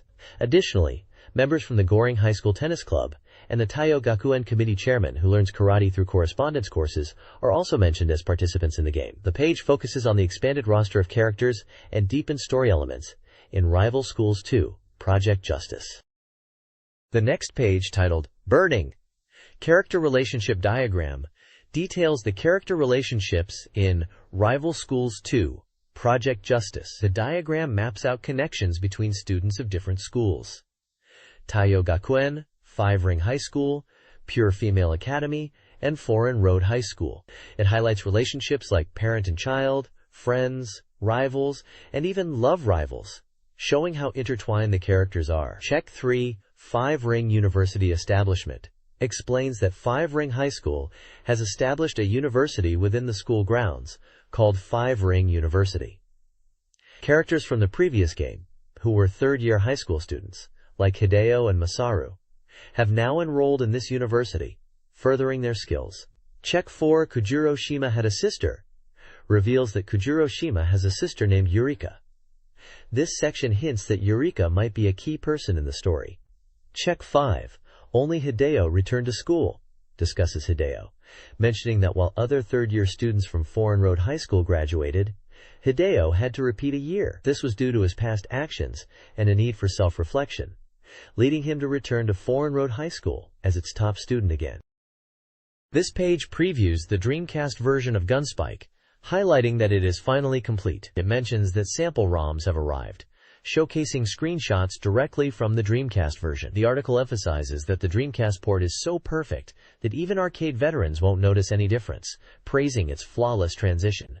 The page also details how to download the Zero Cammy costume for Cammy in the game via VM. Players need to download data from the official website to their VM, then select Cammy in the character select screen and press up on the directional pad to unlock Zero Cammy. It notes that Zero Cammy's abilities are identical to normal Cammy, and she cannot be used in two-player mode with Cammy. The article further explains the changes to the Dreamcast controls. Unlike the arcade version with an 8-way lever and 3 buttons, the Dreamcast version simplifies controls by mapping Heavy Shot to the X button, Heavy Attack to the Y button, and Special Attack to the L trigger, allowing for more precise attacks with single button presses. The game also supports rumble packs for enhanced feedback, creating a fresh gameplay experience distinct from the arcade. Players can even customize the controls to their preference, adjusting trigger sensitivity and button assignments, allowing for arcade-like control schemes. This page introduces the first 4 stages out of the 10 stages in Gunspike on Dreamcast. The game is structured into 3 parts within each stage, starting with weaker enemies, then a mid-boss, and finally a main boss. The first stage highlighted is the Occupied Town. It's set in an ordinary shopping street, now overrun by robots. Players must watch out for a buggy that crashes through the stage, hitting both enemies and allies. After dealing with the buggy, they will face 3 power suits as mid-bosses. Next is the Abandoned Bridge, a stage where police barricades are set up. The battle starts against soldiers on the bridge and escalates to a helicopter fight. Barricade. After defeating the helicopter, a special anti-robot squad appears, followed by a UFO-like robot boss. The third stage is the Unholy Dwelling, set in a church that has become a monster's lair. The objective is to purify the church. Enemies include blood-soaked gorillas that spit cockroaches, so close-quarters combat is risky. The boss is a giant monster found in the church's sanctuary. The final stage previewed is the Perished Town, depicting Hong Kong after a devastating attack. Here, players face Balrog, one of the 4 heavenly kings. Balrog is a melee combatant using claws and knives, and has connections to Nash and Cammy. Defeating Balrog liberates the occupied area, and the article emphasizes there is no escape from this boss battle. This page is an advertisement for the Dreamcast game Quiz-A, Goddess-sama, First Intimate Contact.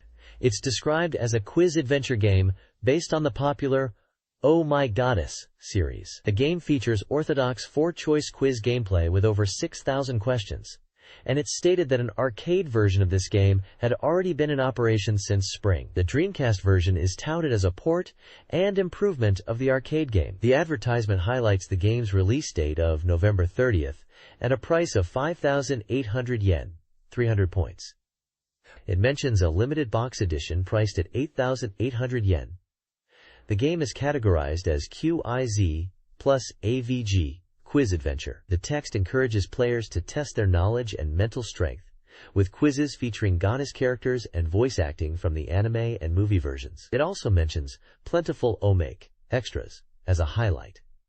The official homepage for the game is announced to be launching simultaneously with the game's release. It mentions that the website is already partially active, focusing on providing information about the limited box and release campaigns. Future plans for the website include fan interaction and game strategy information. Screenshots show in-game quiz scenarios, including a question in English. What do you call Japanese noodles in English?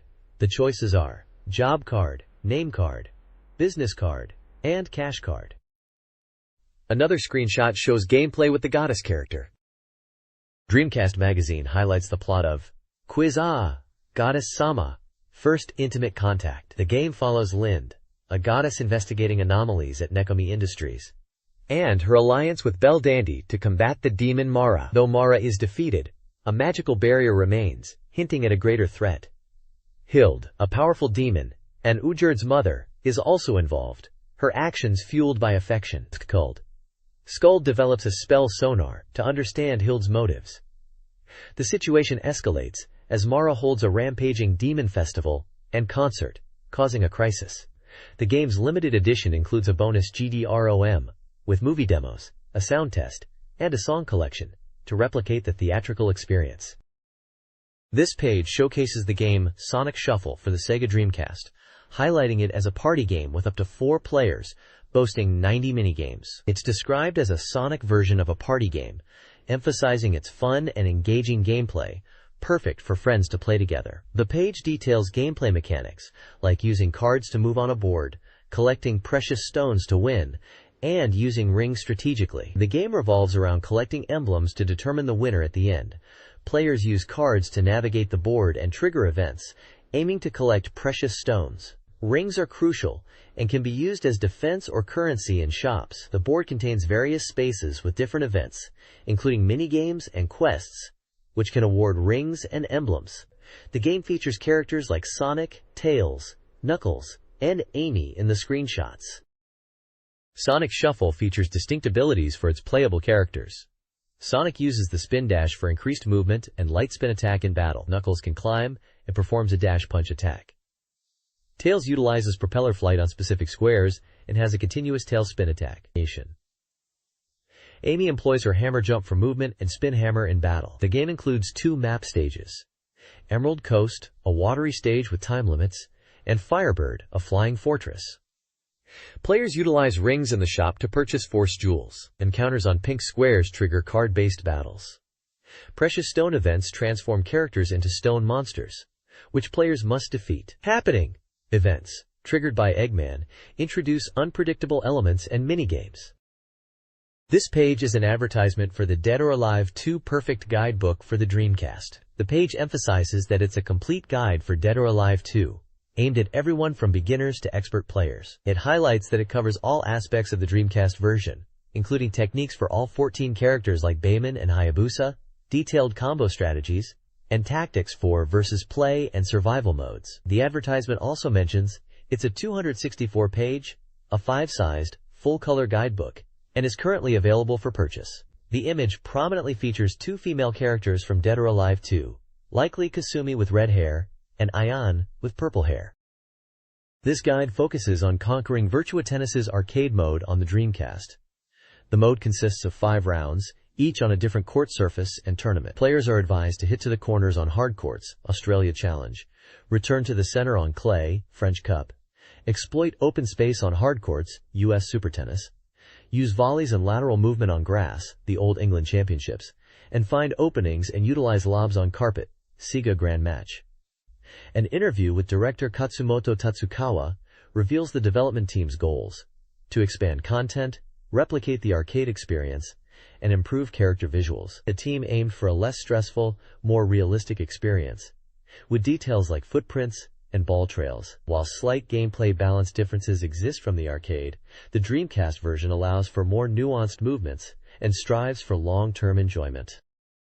This page introduces the World Circuit mode in Virtua Tennis, known as Power Smash in Japan, highlighting the different playable tennis stars and their starting training modes. You can pick from renowned players such as Jim Courier, Cedric Pioline, Mark Philippakis, Carlos Moya, Tommy Haas, Tim Henman, Yevgeny Kafelnikov, and Thomas Johansson, each with their specific tennis styles for singles and doubles play, mirroring their real-life game. Each player begins with a unique training minigame tailored to their strengths, like Giant Bottle with Jim Courier or Pink Crusher with Cedric Pioline, allowing you to hone your skills right from the start. There's also an interview segment with programmer Mitsuharu Saikawa discussing the development focus on making the Dreamcast version more user-friendly and enjoyable than the original arcade game. They worked on fine-tuning the balance, adding partner characters, and crafting the World Circuit mode as a journey through global tournaments. Training modes and minigames were specifically designed to be engaging and challenging, and a shop feature was included. The team also prioritized diverse stage designs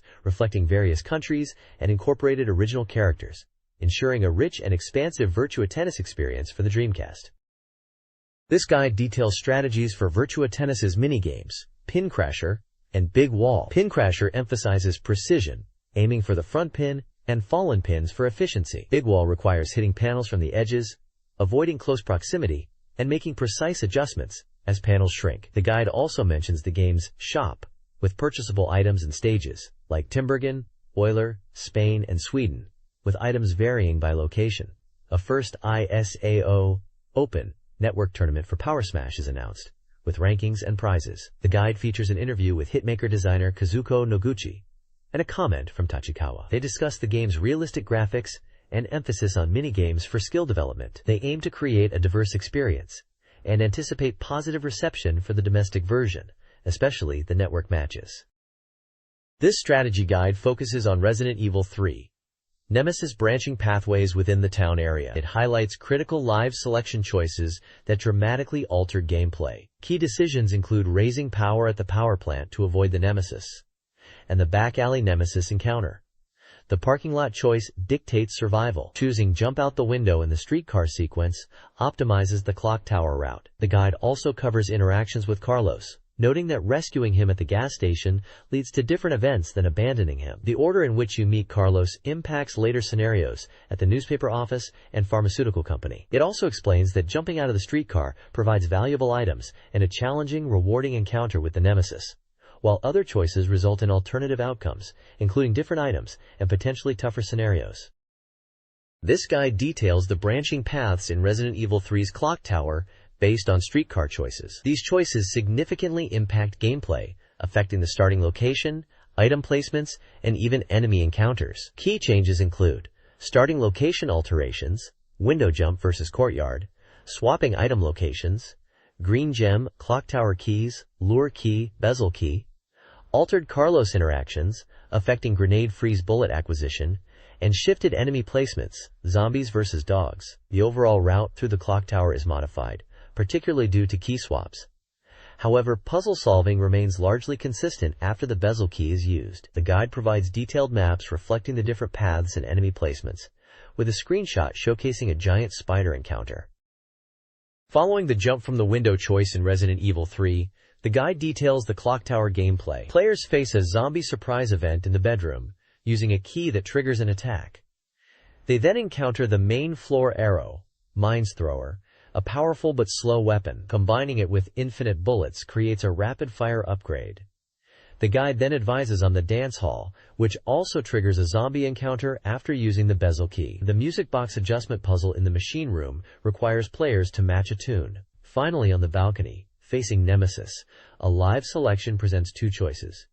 Use the light for escape, or use the power cord for combat and item acquisition. This page continues the Biohazard 3, Last Escape, Resident Evil 3, Nemesis Guide. Now focusing on the clock tower section, it details strategies for dealing with Nemesis when prompted to use light or use power cord. Using the light allows escape, while the power cord leads to combat and item acquisition. The guide outlines item locations, starting with the clock tower key found in the bookshelf. Moving to the storage room, it mentions acquiring the Black Tiger Ball, Crystal Ball, and Obsidian Ball. In the machine room, players combine the Silver Gear and Gold Gear to create the Chronos gear. A key puzzle explained is adjusting the goddess statue's time by placing the orbs. The table details how each orb affects the time. Obsidian ball moves time forward, crystal ball moves time backward, and black tiger ball significantly moves time forward. Placing these orbs on the goddess statues and adjusting the central clock to 12 o'clock is required to ring the clock tower bell. The guide then moves to the courtyard, describing the Nemesis encounter, and Jill getting infected with the T-virus. It mentions Carlos rescuing Jill in the chapel afterwards. A one-point advice section gives tips for fighting the tentacle-equipped Nemesis, highlighting that left-hand attacks remain similar to the standard Nemesis. It details damage percentages for tentacle attacks. Finally, a virus status be careful section warns about the T-virus infection after the Nemesis fight, and that blue herbs are ineffective for recovery from this virus status. This page details character appearance conditions in the Dreamcast game Metropolis Pretty. Several characters can be encountered. Evil Devil Saint Leo and Evil Lord appear at the Alchemist Cafe, with more specific timing after the first encounter. Alchemist Apprentice Ellenist appears when going out is selected during training, also frequenting the Alchemist Cafe later. Fortune Teller Badia Deer appears after specific events in the Vanture Crystal. Alchemist Noxure appears after completing her research room event. Holy Maiden Lusa appears during the first generation training and on specific days thereafter. Wolf Girl College student Clara appears during training and on specific days. Magic Girl twins Rain and Electra appear from the second generation onwards at night. Ancient Star Diviner Deborah appears at the Alchemist Cafe, with more restricted appearances later. Finally, simply Alchemist's appearance depends on meeting him and later buying a specific item. His appearances are also limited to Earth and Sunday nights after certain conditions are met. This guide details character encounters in Metropolis Pretty. Noble Alchemist Seni appears on Friday nights after age 16. Strange Interrogation Officer Saint Canon appears on Saturday nights after clearing certain events. Biological System Alchemist Domina appears on specific training days and Saturday nights. Girl Alchemist Frida appears at the Alchemist Cafe on set days. Evil Person Demon Luge appears in the research room, based on generation, attributes, and Vanture Crystal progress. Princess Alchemist Eleonora appears on Sundays, with subsequent encounters on specific days. Entrusted Gold Alchemist Belshaft Boy appears at the Alchemist Cafe on Saturdays, and later on Tuesdays and Thursdays. Catcher appears in the research room after acquiring 7,000 in possession. The Shrine Maiden Alchemist appears in the Garden of Earth after specific interactions with Belshaft Boy. Maid Magda, whose conditions are hinted at, appears from the second generation onwards, during training on certain days, and later daily. Each character section includes visual aids for reference. This page from Dreamcast Magazine is a guide focusing on character encounters for a game, likely related to alchemy, possibly Metropolis Pretty based on previous context, although the title isn't explicitly mentioned here. It details various locations like Sleeping Girls Forest, Wood-Dappled Sunlight Forest, and Moonlit Hill, outlining specific characters players can encounter in each area and the conditions required for these meetings, often involving attribute values and event progression. For example, in the Sleeping Girls Forest, characters like Nocturne and Yume Muma can be met with certain attribute totals. The page also features an episode check section highlighting how to befriend Lulie, a character met in the research room after progressing dialogue with Kachia. Screenshots illustrate characters and locations throughout the guide. This guide from Mercurius Pretty details character encounters and gameplay tips across several locations. In the underground, players seek Nidhogg's Bracelet. The Hill of the Goat God features events with Prometheus, Mephisto, Faust, and Loki. The Edge of the World presents challenges depending on your homunculus's attribute, and the battlefield introduces characters like Valkyrie and Mercurius. The Arctic Cliff holds an encounter with Aramis Boy. Episode checkboxes highlight key objectives. 1 focuses on obtaining the amulet bracelet and treasure maps from the fish-catching boy. Another, who is Fawn's shadow, hints at Faust and Bayardera's intertwined stories, with the palace blacksmith offering clues. General advice encourages attribute and affinity-focused homunculus raising, suggesting a strategy of focusing on attributes like ILD or fancier initially, followed by water or wind intelligence types later on. The next page is a strategy guide for the Dreamcast game Tricolor Crise, focusing on the Iarumu Civil War part of the game. It details test tasks and event charts for both Mary and Garnoff storylines. The guide outlines several events, such as Stam and Mary encounters, Linnea going missing, Unino running away from home, an errand to Iarumu, an anomaly in Shana Forest, Sierra facing a pinch and then falling, Reno and the Flower Plaza, and events concerning Sierra on Marine Mountain. There are specific tasks listed. Task 3 involves visiting Sierra in the Menect Forest Tower to get the tower pendant. Task 4 requires defeating 1,000 Ivres within 45 days. Task 5 is to fight Garnaf. The page further focuses on the Malane Mountain event called Searching for the Flower of Friendship, featuring Sierra. An event chart for Magoon Mountain details 3 stages. Meeting Sierra in the center of Magoon Mountain to help find flowers, returning to the Eastern Plaza after going to the summit and finding Sierra there, and finally, confronting Ivres in battle at the summit after talking to Sierra in the Eastern Plaza. This guide details key in-game events for Tricolor Crise. The Mystery of Rakiaka Forest focuses on capturing mirror enemies found in areas like West Grassland and South Plaza. Mirrors appear randomly, require weakening, and can be captured using an item. Defeating one triggers a town encounter with a character disguised as a mirror. Search for the missing Linden in the Sinea Plateau involves finding Linden after a dispute. This event begins after seeing Linden and Usino argue. Linden is held captive by Ivres. Players must act within 4 days of the Linden departure to rescue him. If the player delays, Hogue rescues Linden instead. Players can also convince Granada Village's Uno to help.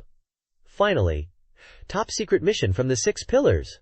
Rishiru Wetlands features Mary's Request. Players investigate the Rishiru Wetlands after the Linden Missing event, which is a limited time event. Following map points leads to a boss battle with Ivres, similar to Marine Mountain battles.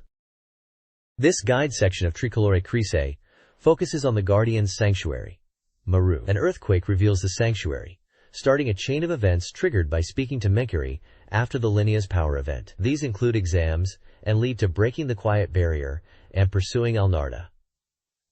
Breaking the Quiet Barrier happens 7 days after Exam 3 and unlocks Granada.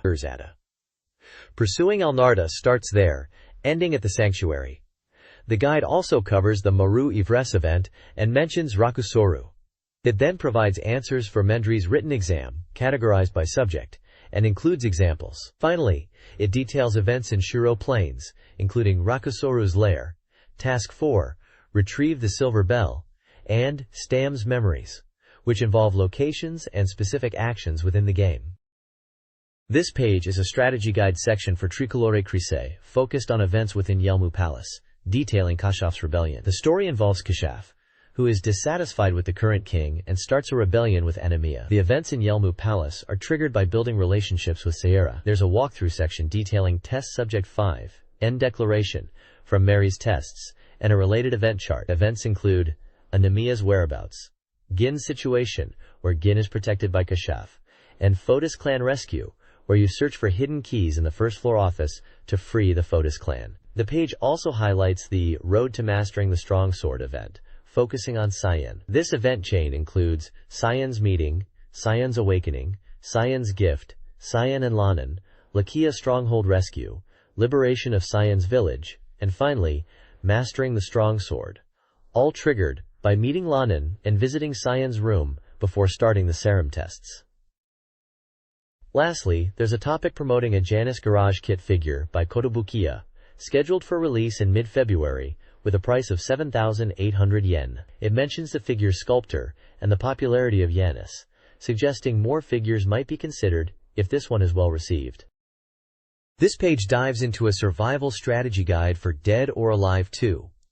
It explains the game's survival mode, which is a single-player mode focused on high scores. You fight consecutive opponents, with each match being a single round, and no continues are allowed. Health partially recovers between rounds, specifically half the damage you took. Recovery items appear to help. The guide highlights 3 key points to improve your score and survival. Firstly, health recovers after each round, but only partially, so it's crucial to defeat opponents quickly to maximize health recovery. Secondly, the stage is fixed to the danger zone, and triggering Danger Leech and W Danger Leech by smashing opponents into walls is key to boosting your score significantly. Finally, understanding the scoring system is essential, with higher scores awarded for combos, counters, and actions performed during danger and W danger states. A table details the score values for hits, holds, and throws during normal counters, high counters, danger, and W danger states. Another section lists the items appearing in survival mode. hamburgers, rice balls, meat, lipstick, carrots, melons, and dollar bags.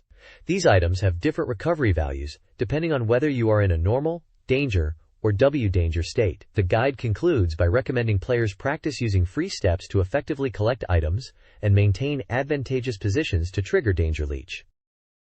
To achieve a high score in Dead or Alive 2 survival mode, the guide recommends two primary combat strategies. Type A emphasizes low-risk attacks using unholdable techniques, while Type B focuses on throw combos. The guide encourages combining these styles and leveraging danger leech situations and multi-stage combos for maximum score. Beyond combat, the guide highlights additional scoring opportunities. Performing appeals during matches grants points, with extra points awarded when in danger. Faster victories are also rewarded through time score, encouraging players to defeat opponents quickly and efficiently. Utilizing walls in danger zones maximizes combo opportunities. Ultimately, the key to a high score lies in a combination of strategic combat, combo mastery, and exploiting scoring opportunities. This page is a strategy guide for the Dreamcast game Dead or Alive 2. It provides character-specific advice, showcasing recommended techniques and counter-strategies for facing different opponents in VS mode. The guide features sections for Kasumi, Genfu, Tina, and Jan Li. For Kasumi, the focus is on timing-based throw combos that transition into strikes, along with moves like Shadowless Blade, Sunlight Bullet, and Sunlight Fire Back Turn. Against Kasumi, the guide advises using holds to counter her PP attack combinations. For Genfu, the guide emphasizes the speed of his down attacks, highlighting techniques like Bird Cowhead, Hard Open 3 Emperor Hammer, and Dragon Grasp. The counter strategy for Genfu involves predicting and holding his mid-level attacks. Tina's section emphasizes the effectiveness of her elbow strikes, suggesting moves such as elbow sweep kick and tackle. To counter Tina, players are advised to hold against her PP combos, particularly those leading to low attacks, and to be wary of her powerful throws. Finally, for Jan Li, the guide promotes his Dragon Gunner move as a starting point and encourages freeform attacks, listing Dragon Gunner and Dragon Straight as key techniques. The counter strategy for Jan Li is to use holds, especially against his P greater than P and downright arrow P combos. Each section includes screenshots demonstrating the techniques and character matchups. This Dead or Alive 2 strategy guide focuses on 4 characters: Ayan, Hayabusa, Leifeng, and Ein. Ayan's strategy emphasizes back attacks and throws for advantageous combos. Counter her by anticipating rotations and using holds against her punch combinations, especially a downward punch. Hayabusa relies on stable combos and attacks following holds. When facing him, guard initially, and then counterattack with holds against his forward punches. Leifeng's tactics involve breaking holds and throws.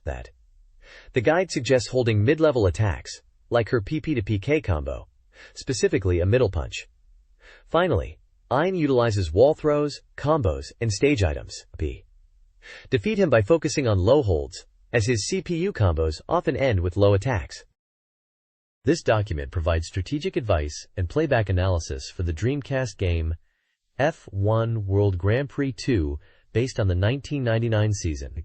It covers 7 Grand Prix circuits, starting with the Australian GP in Albert Park, emphasizing engine power and precise cornering. The Brazilian GP in Interlagos features high-speed sections and technical turns, while the San Marino GP in Imola stresses smooth line-taking. The Monaco GP in Monte Carlo is technically challenging, advocating for downforce and gear ratio adjustments. The Spanish GP in Catalunya highlights long straights and cornering speed, and the Canadian GP in Gilles Villeneuve focuses on chicanes and smooth hairpin exits. The French GP in Magny-Cours emphasizes throttle control and safe passing strategies, while the British GP in Silverstone requires mastery of the layout and setup adjustments. Each section includes a playback 1999 season summary of the actual race, featuring dominant performances by McLaren and Ferrari, with notable wins by Häkkinen, Irvine, and Schumacher, and often impacted by strategic pit stops, weather conditions, and mechanical failures.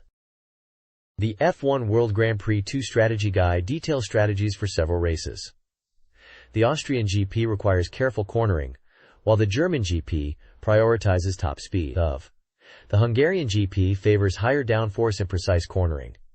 The Belgian GP demands high-speed settings, particularly for Eau Rouge. The Italian GP at Monza focuses on top speed and chicane navigation. The European GP necessitates careful lines and braking. The Malaysian GP requires a well-rounded setup. Finally, the Japanese GP at Suzuka emphasizes driver skill in the S-curves. Each race section includes a playback of the 1999 season, highlighting key moments like Mika Hakkinen's victories and championship win, and notable performances by other drivers such as Heinz-Harald Frentzen, Michael Schumacher, and Damon Hill. The next page dives into Sega Tetris strategy to become a top-ranked player. It emphasizes that relying solely on double line clears isn't enough for consistent online victories against varied opponents. The guide presents 5 key heart points for improvement. First, it warns that while doubles are effective against beginners, they are unreliable in online matches due to unpredictable opponent skill levels. Secondly, players are advised to develop their own block combination patterns, starting with aiming for 5 line clears and then mastering more intricate strategies. Thirdly, thinking too long outside the game window is discouraged, especially in online play, as it leaves you vulnerable to attacks. The fourth point recommends combining doubles with other attack methods to be effective against experienced players. Finally, the guide suggests countering double attacks from opponents with your own doubles to apply pressure. The page also details CPU battle tendencies and countermeasures across 4 stages, revealing insights into the AI's behavior. Stage 1 is described as an easy victory with basic AI, while Stage 2 is a little smart, requiring some offense but still vulnerable to doubles.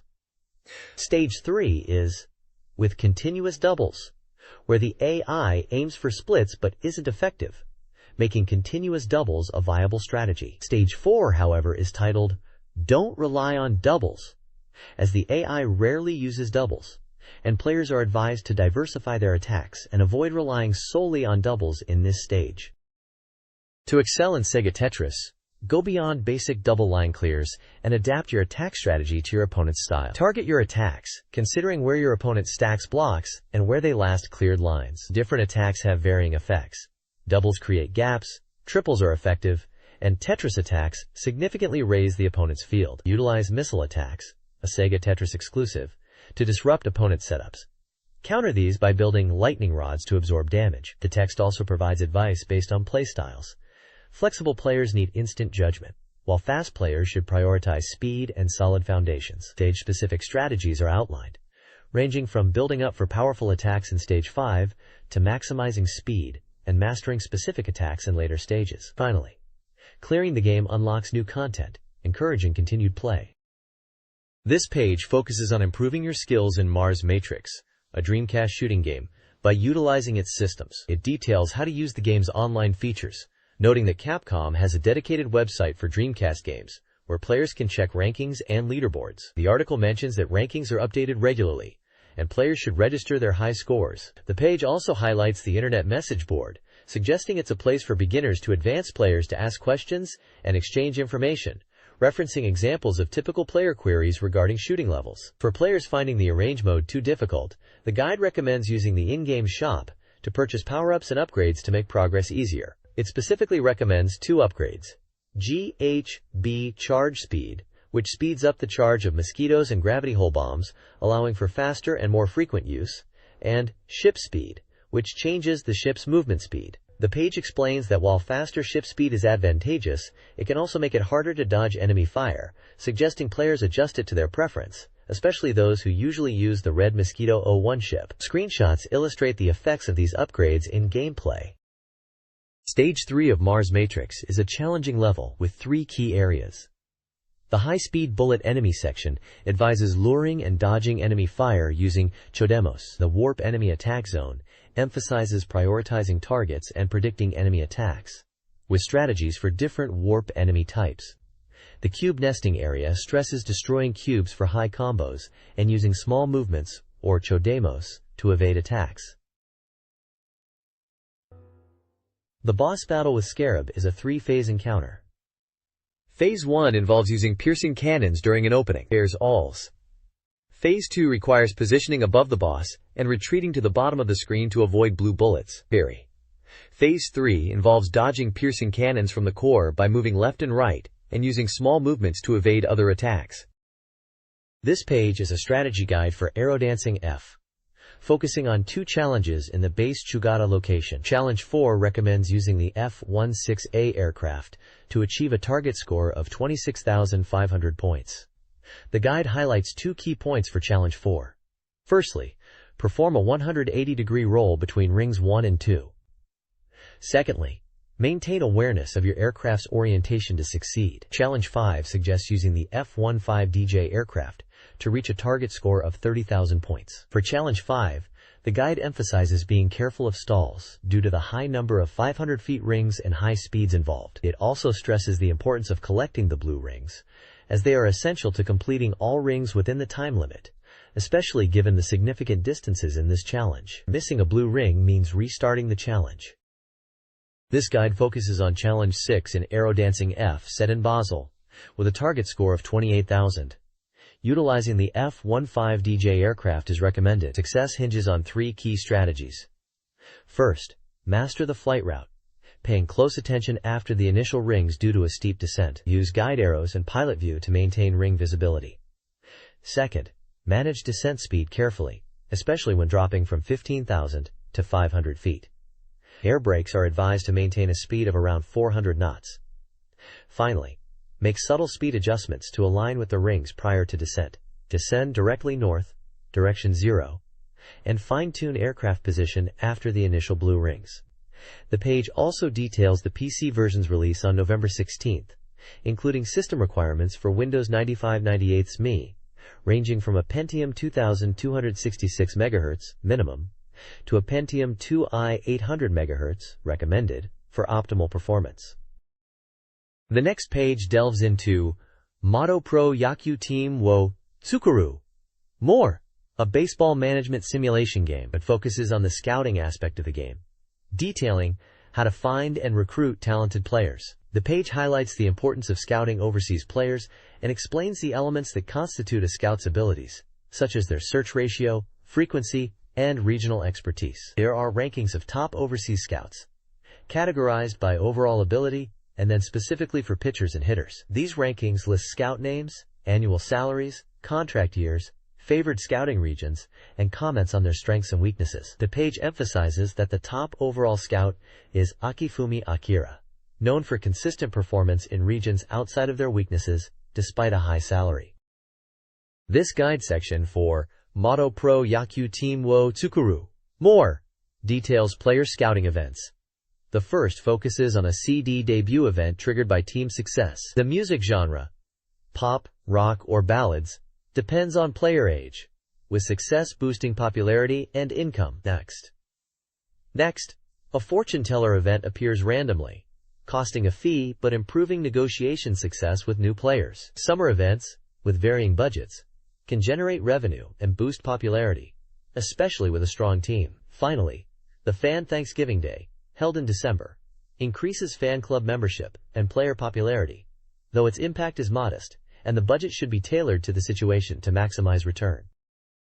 This page is the first volume of the official fan page for Marionette Handler 2. It serves as a beginner's guide to programming in the game, focusing on understanding battle situations and program creation. The page details 2 key sections: situations in battle and considering actions, which explains how to react to different enemy actions, and environmental situations like encountering obstacles or engaging at different distances, and trial problem challenge and acquiring program tips, which encourages players to use the trial mode to learn programming fundamentals.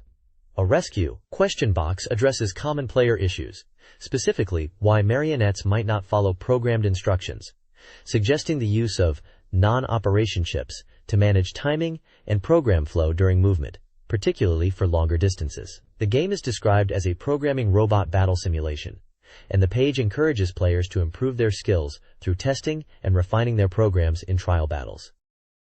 This page reviews a high-mobility battle program for Marionette Handler 2, designed to confuse opponents with dummy deployments. Developed by Navi, the program utilizes a flowchart with 8 key parts: a main controller, movement and obstacle detection, stop confirmation, attack and close combat routines, fuel checks, and dummy deployment at 10-second intervals when idle. The Marks Broadcasting Station features reader submissions, Miyu from Aichi Prefecture is excited about the new MH2 corner and received a prize. Yamaishi from Kanagawa Prefecture asks for advice on defeating challenging CPU marionettes like Imp, Demon, and Hobgob, prompting a staff response encouraging continued effort with common parts and programs. The page also congratulates Tomita from Gunma Prefecture on their first illustration submission, a mecha design named Storm Gunner. This page is from the reader submission section of Dreamcast Magazine, focusing on cheat codes and secret techniques for Dreamcast games. There's a tip for Black/Matrix Advanced on how to steal enemy weapons. During a battle, you can open the enemy's equipment window, select an item, and then press the confirm button to steal it. This allows you to obtain any item the enemy has. For Star Gladiator 2, hidden characters Kaede and Ryan can be unlocked using specific commands on the character select screen. To unlock Kaede, highlight Ray and input down, down, left, left, up. For Rayon, highlight Hakuro and input up, down, left, right, right, up. Move lists for both Kaede and Rayon are also provided, detailing their special techniques and plasma field abilities. Marionette Handler 2 features a slow motion mode. During a battle, you can pause the game and press the Y button to activate slow motion. A slow mark will appear on the top left of the screen. You can continue to advance the game frame by frame by pressing the Y button repeatedly. To disable slow motion, simply press the Start button. The page also details submission guidelines for readers to send in their own cheat techniques to Dreamcast Magazine. Prizes are mentioned for the best submissions, ranging from Dreamcast software and books to special Dreamcast goods. Gold prize winners receive Dreamcast software, silver prize winners get book vouchers, and bronze and honorable mentions get Dreamcast goods.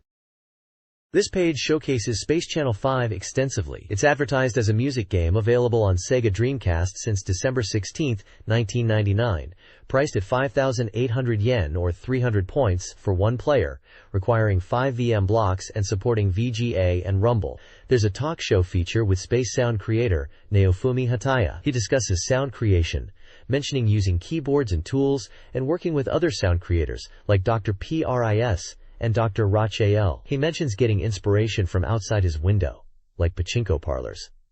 He also shares that he joined the company with Yu Yamada and Tetsuya Mizuguchi. The next talk will feature Space Channel 5 producer Tetsuya Mizuguchi. The page also presents an idol character ranking based on reader votes asking, who is the most idol-like rescuer? Space Waitress takes the top spot as number 1. Second place is Stewardess, third place is Neighbor Girl, and fourth place is Channel 5 Receptionist and Space Elementary School Pink. Reader comments are included, expressing opinions on these characters. The Channel5.com corner section is calling for reader submissions of illustrations and fan letters, which can be sent via postcards or online forms. Prizes are offered for participants. Gifts for voters in the character poll include MIL CD, soundtracks and remix CDs, Tsutaya special bookmarks, Moroboshi Space K, various straps, Paraflafra goods, famous swords, T-shirts, XL only, and other desired items. This page is advertising a net hot spring tournament in Dreamcast Magazine, offering a luxurious hot spring trip as a prize. The tournament is sponsored by Hakone Hotel Kawakuen, and the deadline is November 27th at 9 a.m. Prizes include a Unisoon 1-year free pass, accommodation at Hakone Hotel Kawakuen and New Saga's Inn, Unisoon admission tickets, and goods. The page also introduces Unisoon, a large hot spring amusement park with a Mediterranean theme, boasting 8 different hot springs where swimwear is permitted, slides, and radio mountain hot springs. Unisoon is presented as a hot spring paradise, spanning 140,000 square meters, and is set to open on January 1, 2001. It features various themed zones like Turkish-style hammam, ancient Roman baths, green terrace, forest bath, and Mayo Mall for shopping and dining. The advertisement suggests staying at Hakone Kawakuen or New Saga's Inn, noting the latter has indoor golf and table tennis facilities. This page features the Hakone Glass Forest as a recommended date spot, highlighting it as a popular attraction in Hakone with Venetian glass art. It suggests it's a great place to visit instead of just hot springs when in Hakone. The page also details a Cyber Club Cup winner versus hot spring staff showdown related to the game Guru Guru Onsen. This was a mahjong tournament within the Cyber Club Cup event. The winner, Toshiko, is set to compete against the hot spring staff in Guru Guru Onsen.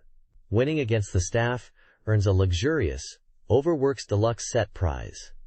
The results of this competition will be announced in the December 8th issue of Dreamcast Magazine. The Hot Spring staff members are represented by character avatars named Yuri, O'Hara, and Ukiyuki, Ever.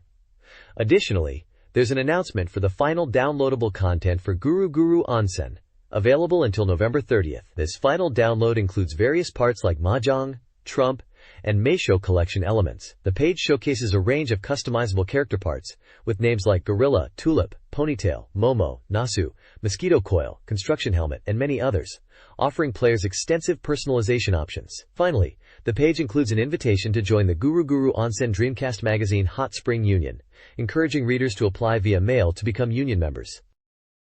Red Company debuts its new light novel series, Fujimi Mystery Bunko, with author Junichi Tamura's Kaikai na Kishijutsushi, Mysterious Magician. This mystery series promises thrills, suspense, and horror, departing from traditional frameworks. Tamura, known for game development, makes his novel debut, drawing on his experience in creating game scenarios. Kaikai na Kishijutsushi features a dark atmosphere with a game-like intensity, centered around high school girl Komakine Makoto, targeted by a stalker. The story unfolds with ongoing murder cases in a fictional town.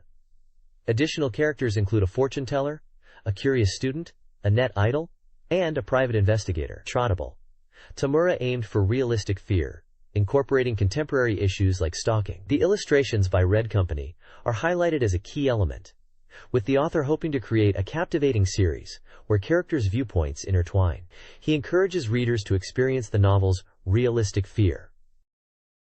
This page is about the Dreamcast game Treasure Strike G, presented as Tulip News Volume 12 within Dreamcast Magazine. It highlights the second Best Dresser contest results and features. The page details the statistics of the second Best Dresser contest for Treasure Strike G, noting that 77 people participated. It breaks down the participants by gender and region in ranking tables. The most popular photoshoot situations are also ranked, with using arms being the most popular, followed by Pirate Island under the palm tree. Several reader-submitted character illustrations are showcased from different prefectures like Aichi, Hyogo, Okayama, and Miyagi, each with a short description. For example, one from Hyogo Prefecture is called Rampage Hunter Fury, featuring a character with an afro, and another from Miyagi Prefecture is Kaz Maru, which is praised as a cool character.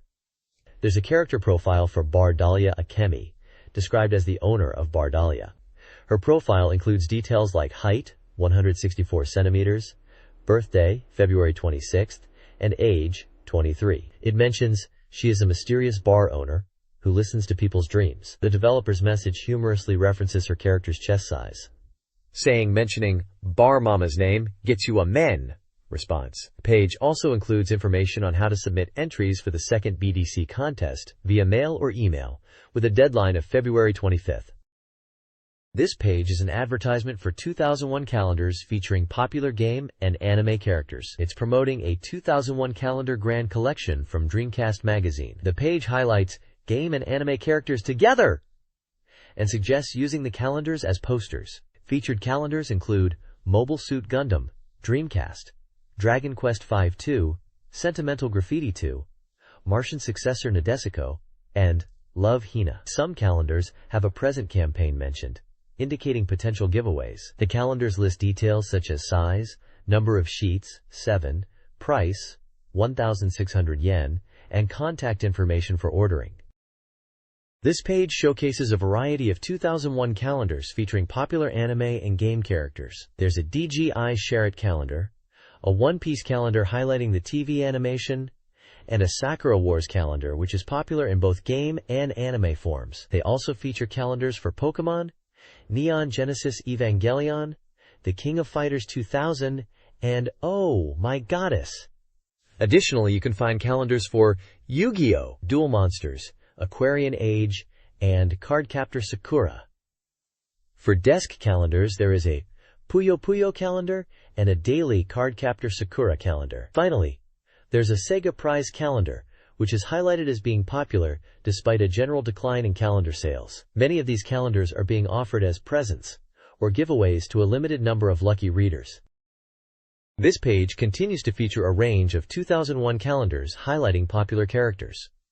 The main headline emphasizes the enduring popularity of these characters, stating, "Immortal popular characters to the bitter end." It suggests these calendars are perfect gifts, especially for girlfriends. There are several calendars presented as presents for readers, with only one winner for each, unless specified otherwise.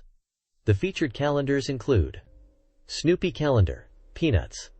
A Peanuts 2001 calendar. It is described as celebrating Snoopy's 50th anniversary this year. Totoro Calendar. My Neighbor Totoro. A calendar based on the popular Studio Ghibli film, My Neighbor Totoro. Ojiaru Calendar. Featuring Ojiaru, a popular anime character. Domokun Calendar. A calendar featuring Domokun, the NHK mascot. Hello Kitty Calendar. A Hello Kitty 2001 calendar. Disney Calendar. A Disney character calendar featuring Mickey Mouse and friends. Sushi Azarashi Calendar. A sushi seal calendar. Imperial Instruction Calendar. This is highlighted as a practical focus type calendar, described as a teaching calendar that becomes useful. Dexa Robot. It features a robot and a girl in a spacesuit. Bath Calendar. Described as a waterproof and acupressure point guide, suggesting it's designed for bathroom use and provides health information. Seal Type Calendar. This is a sticker sheet of small calendars featuring various cute animals, intended for personalizing items like mobile phones. This page continues the calendar theme, showcasing a diverse range of 2001 calendars as reader giveaways. There's a Mazinger Z calendar featuring original artwork by Go Nagai. A Tezuka Osamu calendar packed with nostalgic characters like Astro Boy and Phoenix, and a Godzilla 2001 calendar for monster fans. Horse racing enthusiasts will appreciate the JRA 20th Century Famous Horse Legend calendar, while Studio Ghibli fans can enjoy a calendar filled with memorable scenes from their beloved anime films. The page also features an Ultraman Desk calendar with a whopping 208 pages and a special members card. For something different, there's an ancient Maya calendar using hieroglyphs and Arabian numerals, a Puchi Puchi tear-off calendar, a flower clock calendar where you can assemble a clock face, and a unique hand towel calendar made from a traditional Japanese hand towel. Each of these calendars is a prize for one lucky reader. This page showcases a collection of Dream a Girl 2001 calendars, featuring various popular idols who have previously appeared in the magazine. These calendars are presented as reader gifts, with one winner for each. The page highlights that these are idol calendars with plenty of swimsuit shots. Featured idols include Ami Suzuki, Rei Yoshizui, Yoko Mitsuya, Sato Eriko, Koike Aiko, Miyata Airi, Terai Yuki, Hirose Ryoko, Fukada Kyoko, and Yusuka. There's also a CD-ROM version of the calendar for desktop use.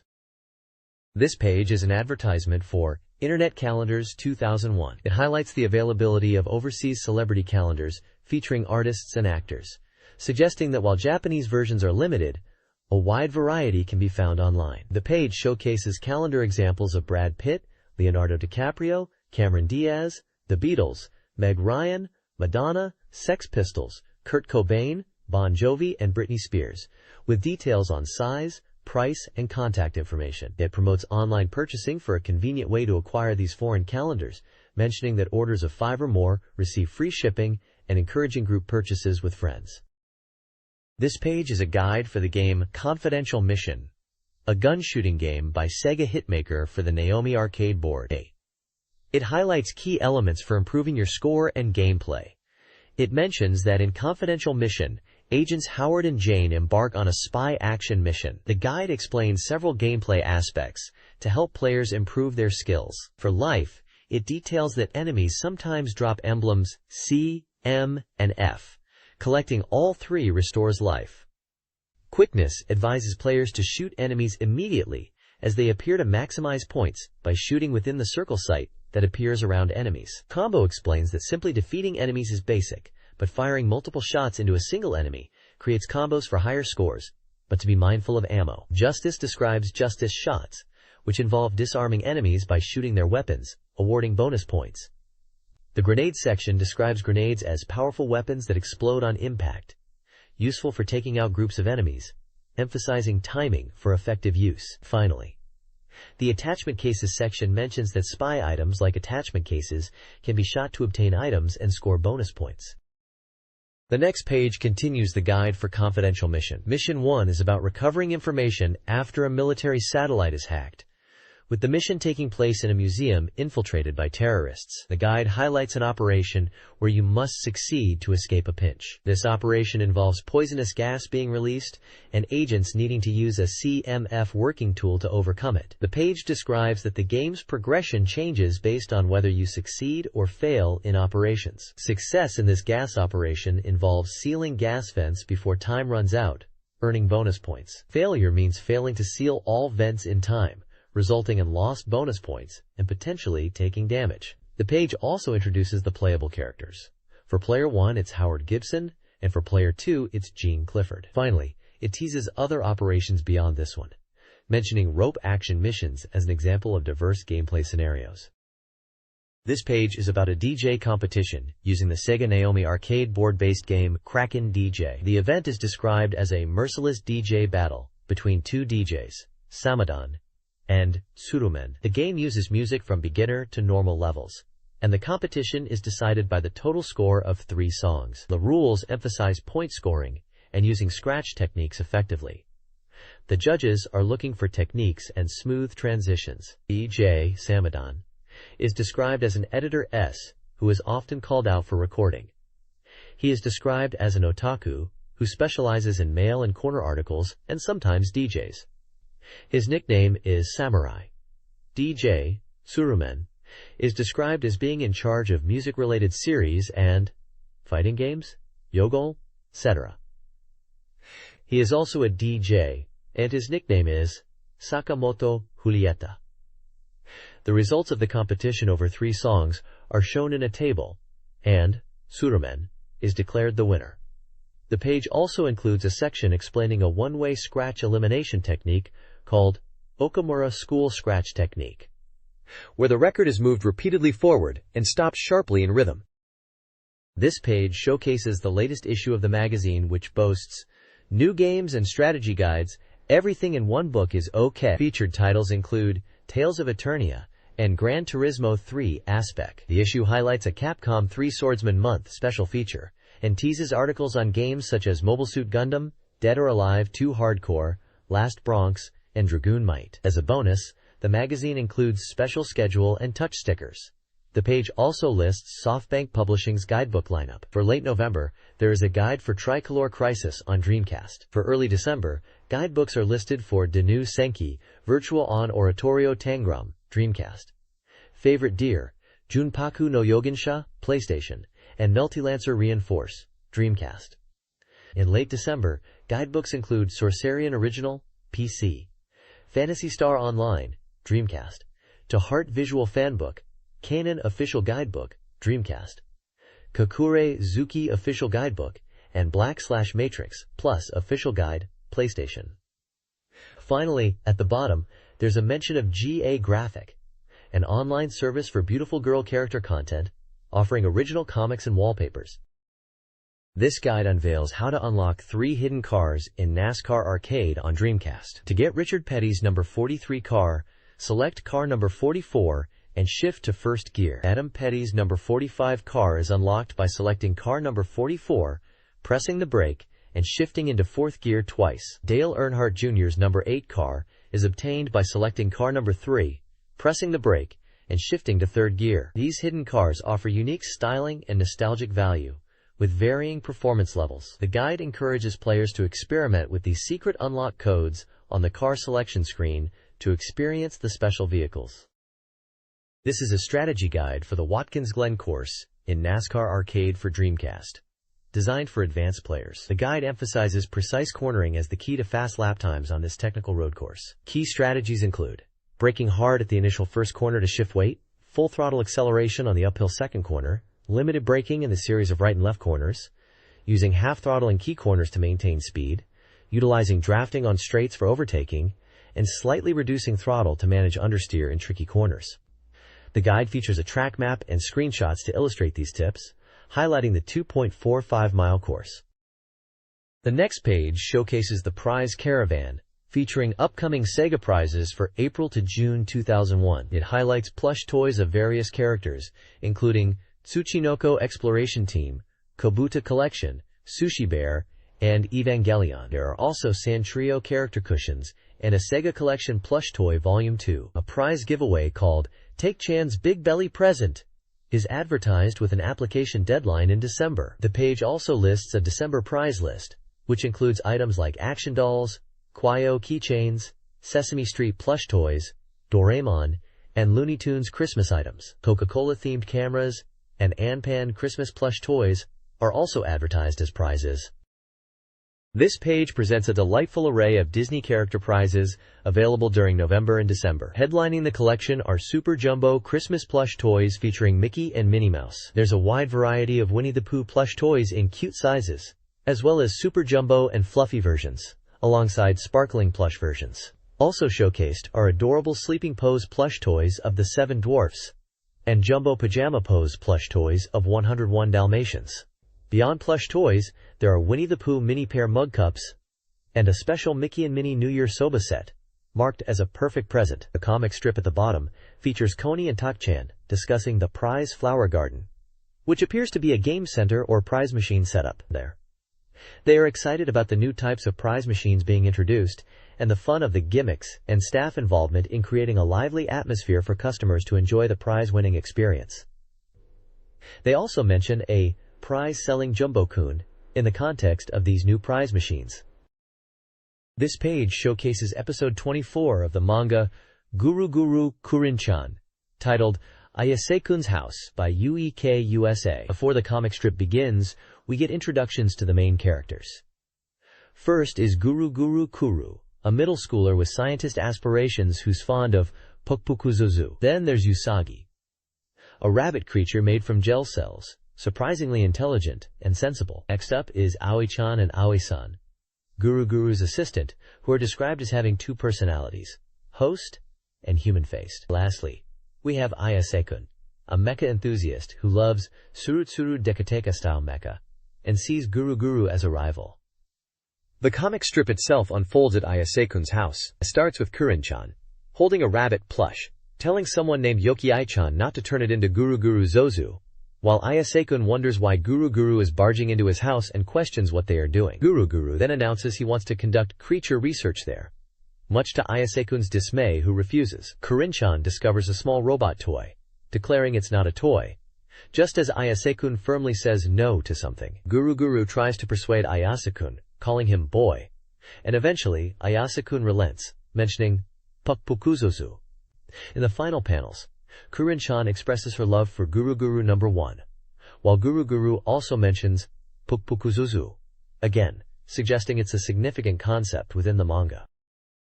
This page presents the weekly Dreamcastrology horoscope section.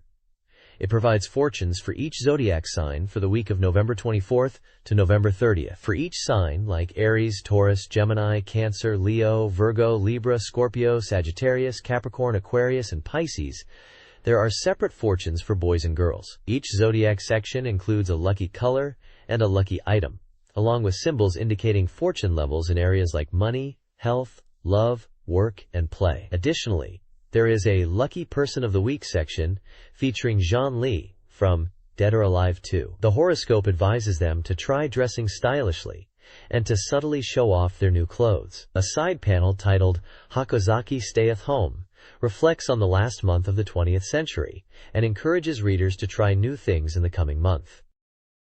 This page is showcasing special presents for Dreamcast Magazine readers. Readers who answer a survey can win various prizes. These prizes include 3 copies of the PC game Aero Dancing F with a special strap, 15 Dreamcast games of the winner's choice from titles released by December 1st, 2000, 3 Virtua Striker, 3 drink pots, and 3 this past game posters featuring Uturd. Additionally, 10 readers can win an original Dreamcast name card case, and 10 can win an original Dreamcast t-shirt. For the biggest prize, 25 winners will receive a Dreamcast Magazine cover Best Telecard, featuring artwork from Capcom vs. SNK Millennium, Fight 2000. The page also promotes the upcoming December 15th issue, which is part of a 20th Century Last Year End and 21st Century Welcome Special Plan, featuring Burning Rangers and Justice Gakuen, known internationally as Project Justice. The next issue will include features on Justice Gakuen, year-end must-see titles, Network Play, Phantasy Star Online, Guilty Gear X, Sakura Wars Kineticron Hanagumi Mail, Macross M3, Eve Zero Complete Edition, Blue Submarine No. 6, Angel Present, 100 Swords, Love Deluxe, 3 Last Escapes, Power Smash 2, and Al Riva 2 Power Smash.